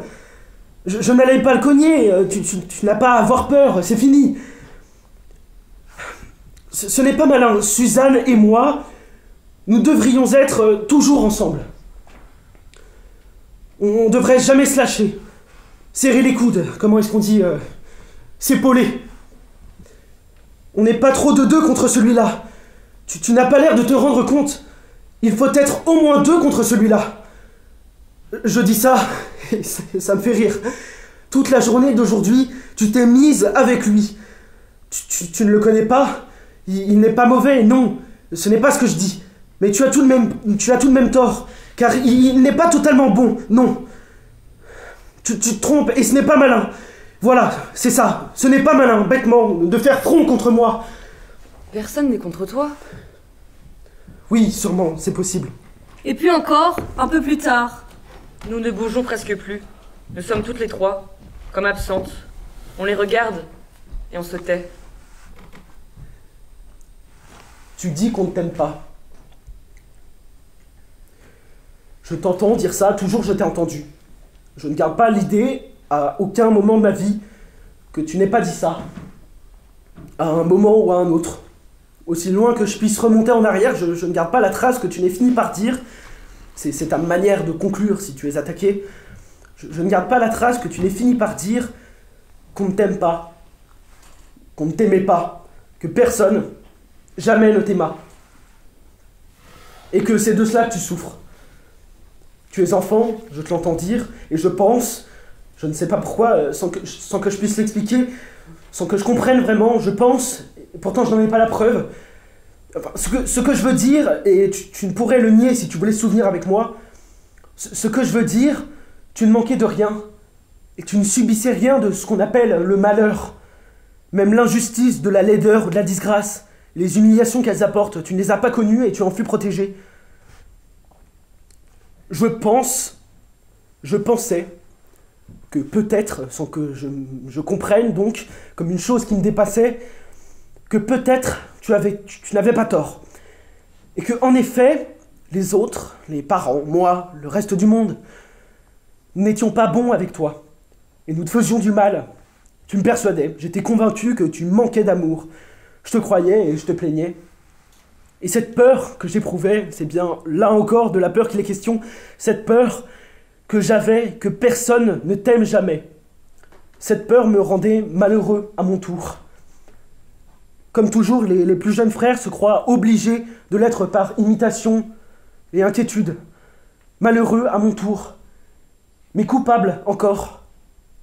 Coupable aussi de ne pas être assez malheureux, de ne l'être comme forçant. Coupable de n'y pas croire en silence. Parfois, eux, moi, et eux, tous les deux, les parents, ils en parlaient devant moi encore.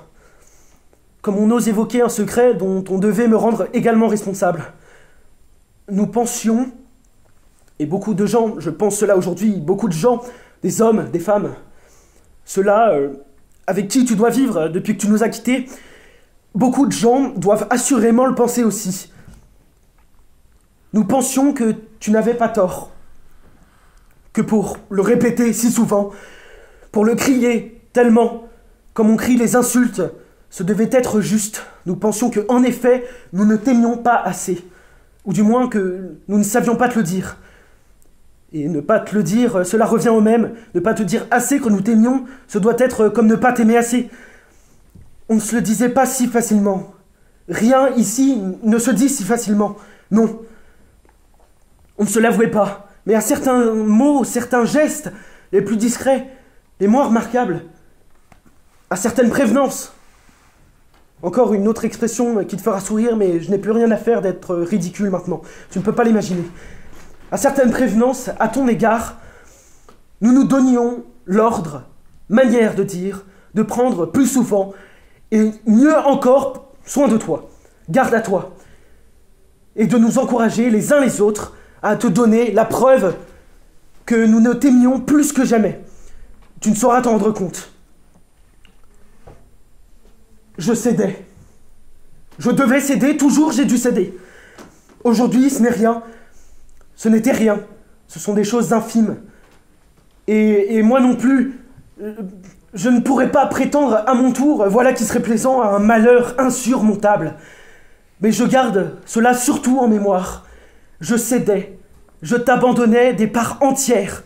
Je devais me montrer, le mot qu'on me répète, je devais me montrer responsable. Je devais faire moins de bruit, te laisser la place, ne pas te contrarier, et jouir du spectacle apaisant enfin de ta survie légèrement prolongée. Nous nous surveillions, on se surveillait, nous nous rendions responsables de ce malheur soi-disant. Parce que tout ton malheur ne fut jamais qu'un malheur soi-disant. Tu le sais, comme moi je le sais, et celles-là le savent aussi. Et tout le monde aujourd'hui voit ce jeu clairement. Ceux avec qui tu vis, les hommes, les femmes, tu ne me feras pas croire le contraire, ont dû découvrir la supercherie, je suis certain de ne pas me tromper. Tout ton soi-disant malheur n'est qu'une façon que tu as et que tu as toujours eu et que tu auras toujours, car tu le voudrais. Tu ne saurais plus t'en défaire, tu es pris à ce rôle que tu as et que tu as toujours eu de tricher, de te protéger et de fuir. Rien en toi n'est jamais atteint. Il fallait des années peut-être pour que je le sache, mais rien en toi n'est jamais atteint. Tu n'as pas mal. Si tu avais mal, tu ne le dirais pas. J'ai appris cela à mon tour. Et tout ton malheur n'est qu'une façon de répondre. Une façon que tu as de répondre. D'être là, devant les autres, et de ne pas les laisser rentrer. C'est ta manière, à toi, ton allure, le malheur sur le visage, comme d'autres un air de crétinerie satisfaite. Tu as choisi ça, et cela t'a servi et tu l'as conservé. Et nous nous sommes fait du mal à notre tour. Chacun n'avait rien à se reprocher.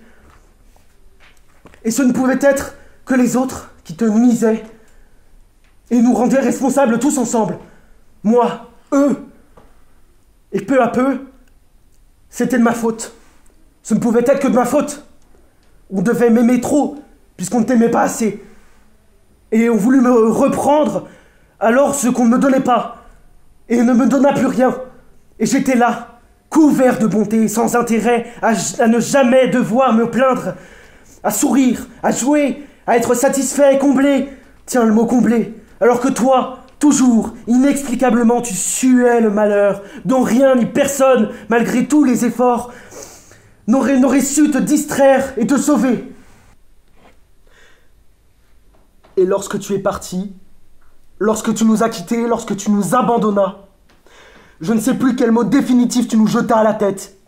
Je dus encore être responsable, être silencieux et admettre la fatalité, et te plaindre aussi, m'inquiéter de toi à distance, et ne plus jamais oser dire un mot contre toi, ne plus jamais même oser penser un mot contre toi, rester là, comme un benêt, à t'attendre.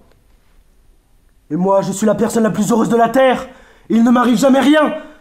Et m'arrive-t-il quelque chose que je ne peux me plaindre? Puisque, à l'ordinaire, il ne m'arrive jamais rien. Ce n'est pas pour une seule fois, une seule petite fois, que je peux lâchement en profiter. Et les petites fois, elles furent nombreuses, ces petites fois, où j'aurais pu me coucher par terre et ne plus jamais bouger, où j'aurais voulu rester dans le noir, sans plus jamais répondre. Ces petites fois, je les ai accumulées, mais j'en ai des centaines dans la tête. Et toujours, ce n'était rien. Et au bout du compte, qu'est-ce que c'était? Je ne pouvais pas en faire état. Je ne saurais pas le dire. Et je ne peux rien réclamer. C'est comme s'il ne m'était rien arrivé, jamais. Et c'est vrai, il ne m'est jamais rien arrivé que je ne peux prétendre. Et tu es là, devant moi. Je savais que tu serais ainsi, à m'accuser sans mots, à te mettre debout, devant moi, et m'accuser sans mots. Et je te plains, et j'ai de la pitié pour toi. C'est un vieux mot, mais j'ai de la pitié pour toi. Et de la peur aussi, et de l'inquiétude. Et malgré toute cette colère, j'espère qu'il ne t'arrive rien de mal. Et je me reproche déjà, tu n'es pas encore parti, le mal aujourd'hui que je t'ai fait. Et tu es là, tu m'accables. On ne peut plus dire ça. Tu m'accables, tu nous accables. Je te vois, j'ai encore plus peur pour toi que lorsque j'étais enfant. Et je me dis que je ne peux rien reprocher à ma propre existence. Qu'elle est paisible et douce. Et que je suis un mauvais imbécile qui se reproche déjà d'avoir failli se lamenter. Alors que toi, silencieux, oh, tellement silencieux, bon, plein de bonté, tu attends replié sur ton infinie douleur intérieure, dont je ne saurais pas même imaginer le début du début. Je ne suis rien, Je n'ai pas le droit. Et lorsque tu nous quitteras encore, que tu me laisseras, je serai moi encore. Juste là, à me reprocher les phrases que je t'ai dites, à chercher à les retrouver avec l'exactitude. Moi encore, avec juste le ressentiment contre moi-même. Louis.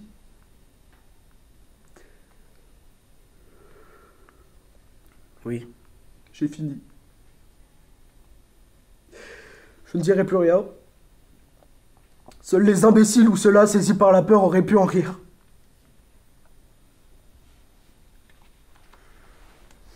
Je les ai pas entendus.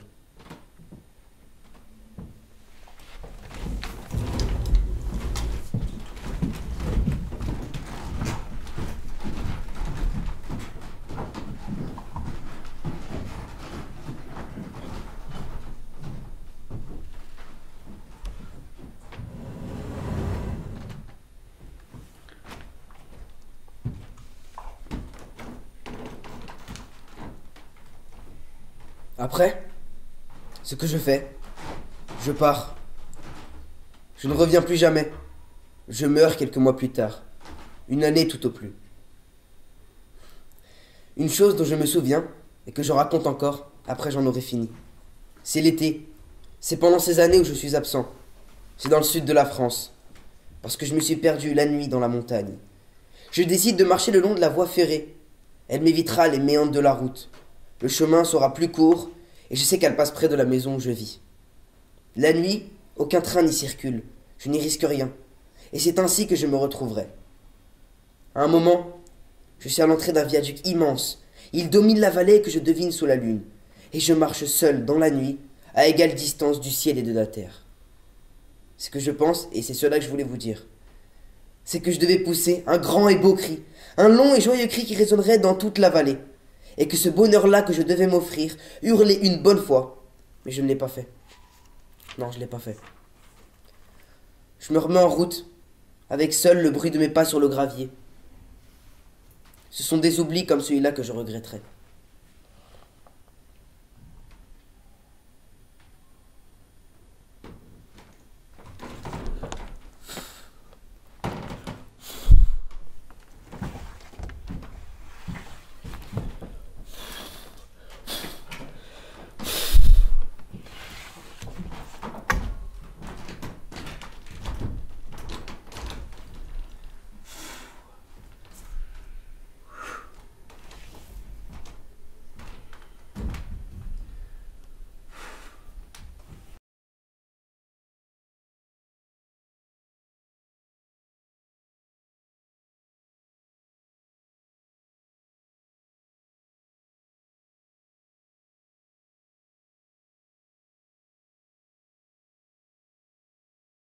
C'est comme la nuit en pleine journée. On ne voit rien. J'entends juste les bruits.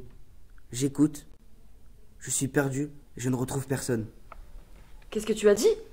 Je n'ai pas entendu, répète. Où est-ce que tu es? Louis! Toi et moi. Ce que tu veux. Je t'entendais et tu criais. Non, j'ai cru que tu criais. Je croyais t'entendre. Je te cherchais. Vous vous disputiez? Vous êtes retrouvés? Je me suis énervé, on s'est énervé. Je ne pensais pas qu'il serait ainsi. Mais à l'ordinaire, les autres jours, nous ne sommes pas comme ça. Nous n'étions pas comme ça, je ne crois pas. Pas toujours comme ça. Les autres jours, nous allons chacun de notre côté. On ne se touche pas. Nous nous entendons. C'est l'amour. Et ensuite, dans mon rêve encore, toutes les pièces de la maison étaient loin les unes des autres. Et jamais je ne pouvais les atteindre. Il fallait marcher pendant des heures et je ne reconnaissais rien. Louis! Et pour ne pas avoir peur, comme lorsque je marche dans la nuit, je suis enfant. Il faut maintenant que je revienne très vite, je me répète cela. Ou bien plutôt, je me le chantonne pour entendre juste le son de ma voix. Et plus rien que cela, je me chantonne que désormais, la pire des choses, je le sais bien, la pire des choses serait que je sois amoureux.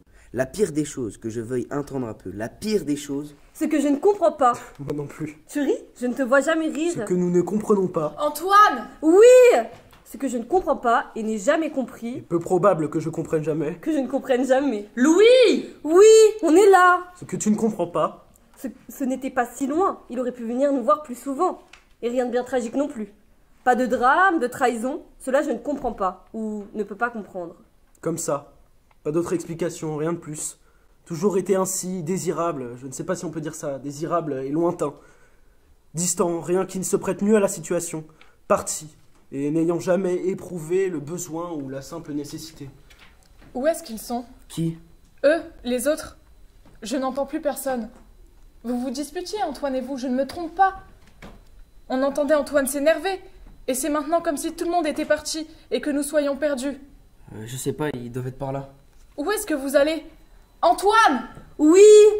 Et que je sois malheureuse, que je puisse être triste et malheureuse. Mais tu ne l'es pas, et tu ne l'as jamais été. C'est lui, l'homme malheureux. Celui-là, qui ne te voyait plus pendant toutes ces années. Tu crois aujourd'hui que tu étais malheureuse, mais vous êtes semblables. Lui et toi, et moi aussi. Je suis comme vous. Tu as seulement décidé que tu l'étais, que tu devais l'être, et tu as voulu le croire. Tu voulais être malheureuse parce qu'il était loin. Mais ce n'est pas la raison, ce n'est pas une bonne raison. Tu ne peux le rendre responsable, pas une raison du tout. C'est juste un arrangement. Je vous cherchais. Je n'ai pas bougé, je ne vous avais pas entendu. C'était Louis, j'écoutais. C'était Louis? Il est parti par là. Louis! Oui, on est là! Pourquoi est-ce que tu ne réponds jamais quand on t'appelle? Elle t'a appelé, Catherine t'a appelé, et parfois, nous aussi nous t'appelons. Mais tu ne réponds jamais. Et alors, il faut te chercher. On doit te chercher. Et vous me retrouvez toujours, jamais perdu bien loin. Ce n'est pas le souvenir que vous m'ayez jamais, au bout du compte, que vous m'ayez jamais définitivement perdu.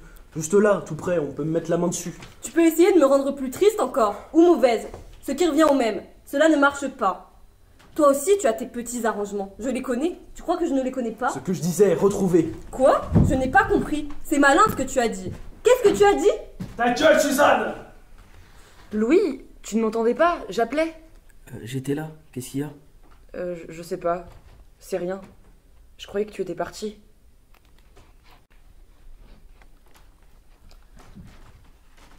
Et plus tard, vers la fin de la journée, c'est exactement ainsi lorsque j'ai réfléchi, que j'avais imaginé les choses.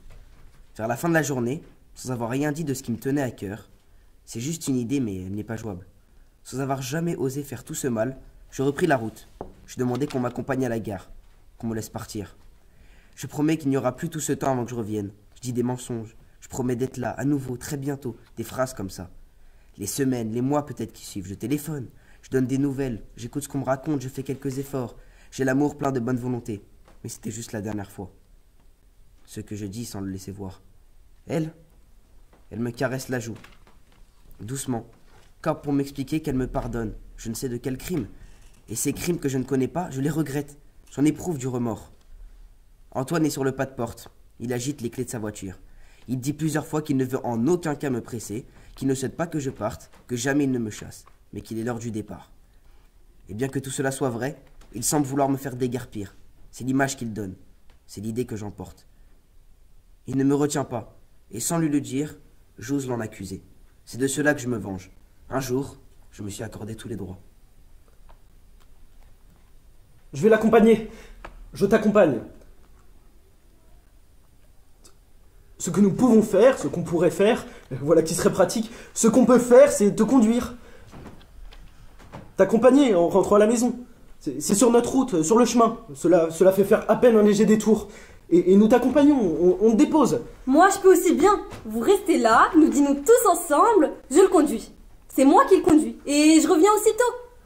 Mieux encore, mais on ne m'écoute jamais, et tout est décidé. Mieux encore, il dîne avec nous. Tu peux dîner avec nous. Je ne sais pas pourquoi je me fatigue. Et il prend un autre train. Qu'est-ce que cela fait? Mieux encore. Je vois que cela ne sert à rien. Mais dis quelque chose. Ils font comme ils l'entendent. Mieux encore. Je dors ici, je passe la nuit, et je pars que demain. Mieux encore, je déjeune demain à la maison. Mieux encore, je travaille plus jamais, je renonce à tout, j'épouse ma soeur et nous vivons très heureux. Suzanne, j'ai dit que je l'accompagnais. Elle est impossible. Tout est réglé, mais elle veut à nouveau tout changer. Tu es impossible. Il veut partir ce soir, et toi tu répètes toujours les mêmes choses. Il veut partir, il part. Je l'accompagne, on le dépose, c'est sur notre route, cela ne nous gênera pas. Cela joue à l'utile à l'agréable. Oui, c'est cela, voilà exactement. Comment est-ce qu'on dit d'une pierre deux coups. Ce que tu peux être désagréable, je ne comprends pas ça. Tu es désagréable, tu vois comment tu lui parles? Tu es désagréable, ce n'est pas imaginable. Moi? C'est de moi? Je suis désagréable? Tu ne t'en rends même pas compte. Tu es désagréable, c'est invraisemblable.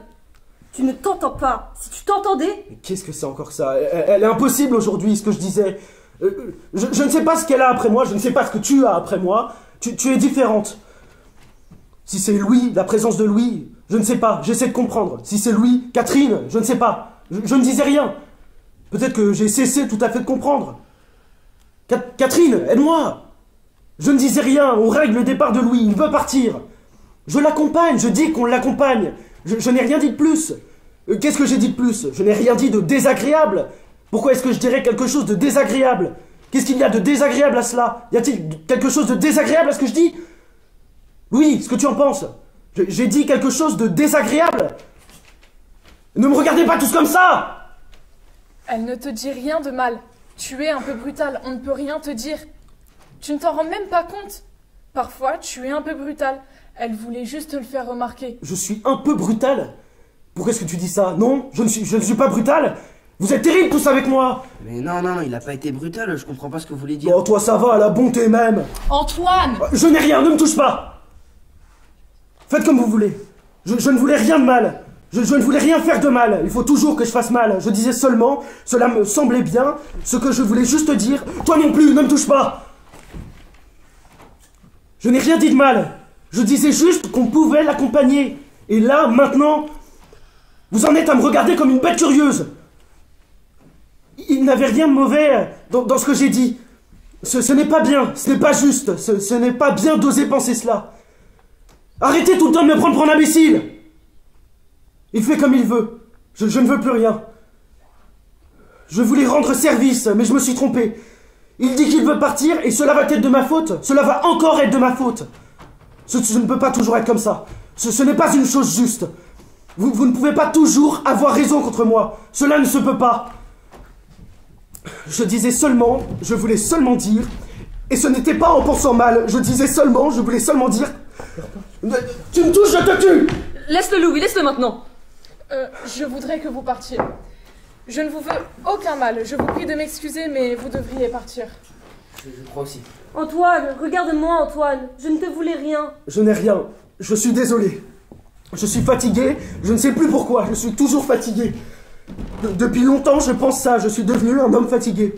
Ce n'est pas le travail. Lorsqu'on est fatigué, on croit que c'est le travail. Ou les soucis, l'argent, je ne sais pas. Non, je suis fatigué. Je ne sais pas dire. Aujourd'hui, je n'ai jamais été autant fatigué de ma vie. Je ne voulais pas être méchant. Comment est-ce que tu as dit? Brutal. Je ne voulais pas être brutal. Je ne suis pas un homme brutal. Ce n'est pas vrai. C'est vous qui imaginez cela. Vous me regardez. Vous ne me regardez pas.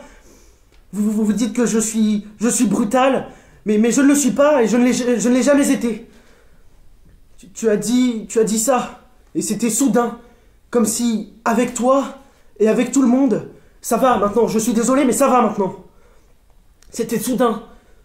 Comme si, avec toi, à ton égard, et avec tout le monde, avec Suzanne aussi, et encore avec les enfants, j'étais brutal. Comme si on m'accusait d'être un homme mauvais. Mais ce n'est pas une chose juste. Ce n'est pas exact. Lorsqu'on était plus jeunes, lui et moi... Louis, tu dois t'en souvenir. Lui et moi, elle l'a dit, on se battait toujours. Et toujours, c'est moi qui gagnais. Toujours. Parce que je suis plus fort. Parce que j'étais plus costaud que lui, peut-être, je ne sais pas. Ou parce que celui-là, et c'est sûrement plus juste, j'y pense juste à l'instant, ça me vient en tête. Parce que celui-là se laissait battre, perdait, en faisant exprès, et se donnait le beau rôle. Je ne sais pas. Aujourd'hui, cela m'est bien égal. Mais je n'étais pas brutal. Là non plus, je ne l'étais pas. Je devais juste me défendre. Tout ça, c'était juste pour me défendre. On ne peut pas m'accuser. Ne lui dis pas de partir. Il fait comme il veut, c'est chez lui aussi. Il a le droit. Ne lui dis rien. Je vais bien. Suzanne et moi, ce n'est pas malin. Ça me fait rire. Ris avec moi. Ça me fait rire. Ne reste pas comme ça, Suzanne. Je n'allais pas le cogner. Tu n'as pas à avoir peur. C'est fini. Ce n'est pas malin. Suzanne et moi, nous devrions être toujours ensemble. On ne devrait jamais se lâcher. Serrer les coudes. Comment est-ce qu'on dit? S'épauler. On n'est pas trop de deux contre celui-là. Tu n'as pas l'air de te rendre compte. Il faut être au moins deux contre celui-là. Je dis ça, et ça me fait rire. Toute la journée d'aujourd'hui, tu t'es mise avec lui. Tu ne le connais pas. Il n'est pas mauvais, non. Ce n'est pas ce que je dis. Mais tu as tout de même tort. Car il n'est pas totalement bon, non. Tu te trompes et ce n'est pas malin. Voilà, c'est ça. Ce n'est pas malin, bêtement, de faire front contre moi. Personne n'est contre toi. Oui, sûrement, c'est possible. Et puis encore, un peu plus tard. Nous ne bougeons presque plus. Nous sommes toutes les trois, comme absentes. On les regarde et on se tait. Tu dis qu'on ne t'aime pas. Je t'entends dire ça, toujours je t'ai entendu. Je ne garde pas l'idée, à aucun moment de ma vie, que tu n'aies pas dit ça. À un moment ou à un autre. Aussi loin que je puisse remonter en arrière, je ne garde pas la trace que tu n'aies fini par dire. C'est ta manière de conclure si tu es attaqué. Je ne garde pas la trace que tu n'aies fini par dire qu'on ne t'aime pas, qu'on ne t'aimait pas, que personne, jamais ne t'aima. Et que c'est de cela que tu souffres. Tu es enfant, je te l'entends dire, et je pense, je ne sais pas pourquoi, sans que je puisse l'expliquer, sans que je comprenne vraiment, je pense, et pourtant je n'en ai pas la preuve, enfin, ce que je veux dire, et tu ne pourrais le nier si tu voulais te souvenir avec moi, ce que je veux dire, tu ne manquais de rien, et tu ne subissais rien de ce qu'on appelle le malheur, même l'injustice de la laideur ou de la disgrâce, les humiliations qu'elles apportent, tu ne les as pas connues et tu en fus protégé. Je pensais que peut-être, sans que je comprenne donc, comme une chose qui me dépassait, que peut-être tu n'avais pas tort. Et que, en effet, les autres, les parents, moi, le reste du monde, nous n'étions pas bons avec toi. Et nous te faisions du mal. Tu me persuadais, j'étais convaincu que tu manquais d'amour. Je te croyais et je te plaignais. Et cette peur que j'éprouvais, c'est bien là encore de la peur qu'il est question, cette peur que j'avais, que personne ne t'aime jamais. Cette peur me rendait malheureux à mon tour. Comme toujours, les plus jeunes frères se croient obligés de l'être par imitation et inquiétude. Malheureux à mon tour, mais coupable encore. Coupable aussi de ne pas être assez malheureux, de ne l'être comme forçant. Coupable de n'y pas croire en silence. Parfois, eux, moi, et eux, tous les deux, les parents, ils en parlaient devant moi encore. Comme on ose évoquer un secret dont on devait me rendre également responsable. Nous pensions, et beaucoup de gens, je pense cela aujourd'hui, beaucoup de gens, des hommes, des femmes, ceux-là avec qui tu dois vivre depuis que tu nous as quittés, beaucoup de gens doivent assurément le penser aussi. Nous pensions que tu n'avais pas tort. Que pour le répéter si souvent, pour le crier tellement, comme on crie les insultes, ce devait être juste. Nous pensions que, en effet, nous ne t'aimions pas assez. Ou du moins que nous ne savions pas te le dire. Et ne pas te le dire, cela revient au même. Ne pas te dire assez que nous t'aimions, ce doit être comme ne pas t'aimer assez. On ne se le disait pas si facilement. Rien ici ne se dit si facilement. Non. On ne se l'avouait pas. Mais à certains mots, certains gestes, les plus discrets, les moins remarquables, à certaines prévenances. Encore une autre expression qui te fera sourire, mais je n'ai plus rien à faire d'être ridicule maintenant. Tu ne peux pas l'imaginer. À certaines prévenances, à ton égard, nous nous donnions l'ordre, manière de dire, de prendre plus souvent, et mieux encore, soin de toi, garde à toi, et de nous encourager les uns les autres à te donner la preuve que nous ne t'aimions plus que jamais. Tu ne sauras t'en rendre compte. Je cédais. Je devais céder, toujours j'ai dû céder. Aujourd'hui, ce n'est rien. Ce n'était rien. Ce sont des choses infimes. Et moi non plus, je ne pourrais pas prétendre à mon tour, voilà qui serait plaisant, à un malheur insurmontable. Mais je garde cela surtout en mémoire. Je cédais, je t'abandonnais des parts entières. Je devais me montrer, le mot qu'on me répète, je devais me montrer responsable. Je devais faire moins de bruit, te laisser la place, ne pas te contrarier et jouir du spectacle apaisant enfin de ta survie légèrement prolongée. Nous nous surveillions, on se surveillait, nous nous rendions responsables de ce malheur soi-disant. Parce que tout ton malheur ne fut jamais qu'un malheur soi-disant. Tu le sais, comme moi je le sais, et celles-là le savent aussi. Et tout le monde aujourd'hui voit ce jeu clairement. Ceux avec qui tu vis, les hommes, les femmes, tu ne me feras pas croire le contraire, ont dû découvrir la supercherie, je suis certain de ne pas me tromper. Tout ton soi-disant malheur n'est qu'une façon que tu as et que tu as toujours eue et que tu auras toujours, car tu le voudrais. Tu ne saurais plus t'en défaire, tu es pris à ce rôle que tu as et que tu as toujours eu de tricher, de te protéger et de fuir. Rien en toi n'est jamais atteint. Il fallait des années peut-être pour que je le sache, mais rien en toi n'est jamais atteint. Tu n'as pas mal. Si tu avais mal, tu ne le dirais pas. J'ai appris cela à mon tour. Et tout ton malheur n'est qu'une façon de répondre. Une façon que tu as de répondre. D'être là, devant les autres, et de ne pas les laisser rentrer.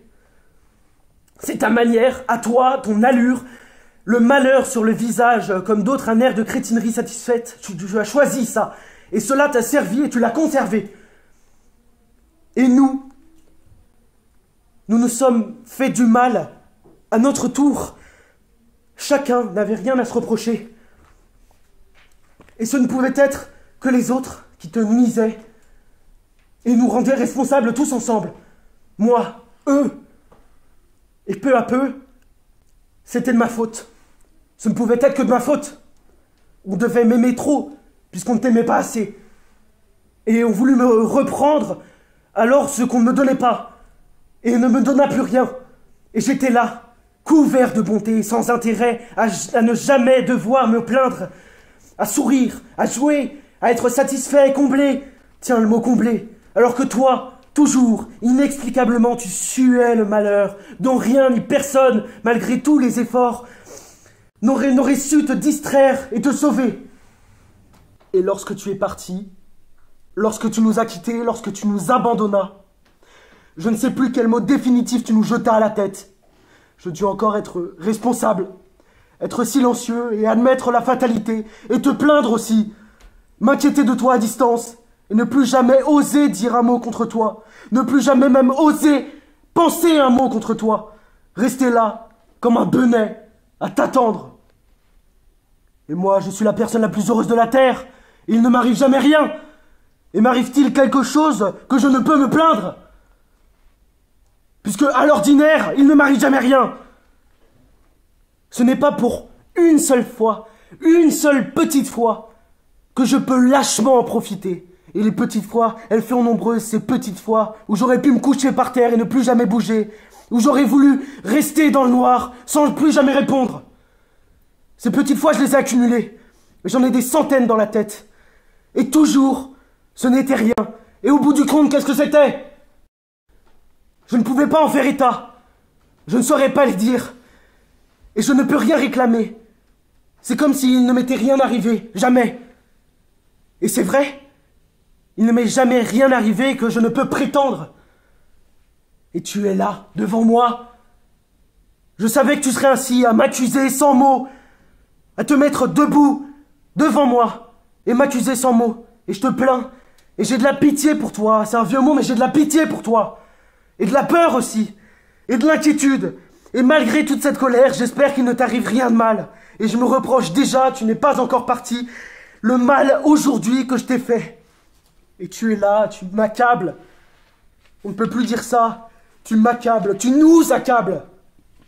Je te vois, j'ai encore plus peur pour toi que lorsque j'étais enfant. Et je me dis que je ne peux rien reprocher à ma propre existence. Qu'elle est paisible et douce. Et que je suis un mauvais imbécile qui se reproche déjà d'avoir failli se lamenter. Alors que toi, silencieux, oh, tellement silencieux, bon, plein de bonté, Tu attends replié sur ton infinie douleur intérieure, dont je ne saurais pas même imaginer le début du début. Je ne suis rien. Je n'ai pas le droit. Et lorsque tu nous quitteras encore, que tu me laisseras, je serai moi encore, juste là, à me reprocher les phrases que je t'ai dites, à chercher à les retrouver avec l'exactitude. Moi encore, avec juste le ressentiment contre moi-même. Louis.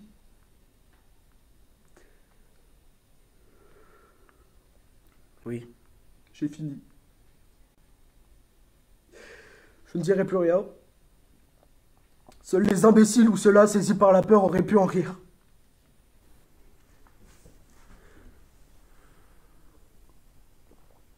Je les ai pas entendus.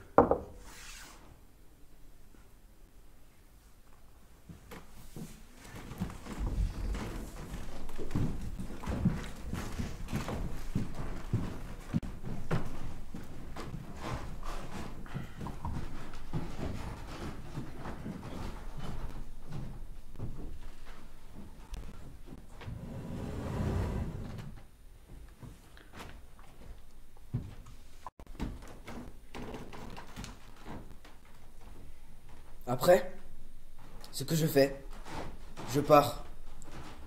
Je ne reviens plus jamais. Je meurs quelques mois plus tard. Une année tout au plus. Une chose dont je me souviens et que je raconte encore, après j'en aurai fini. C'est l'été. C'est pendant ces années où je suis absent. C'est dans le sud de la France. Parce que je me suis perdu la nuit dans la montagne. Je décide de marcher le long de la voie ferrée. Elle m'évitera les méandres de la route. Le chemin sera plus court et je sais qu'elle passe près de la maison où je vis. La nuit, aucun train n'y circule. Je n'y risque rien.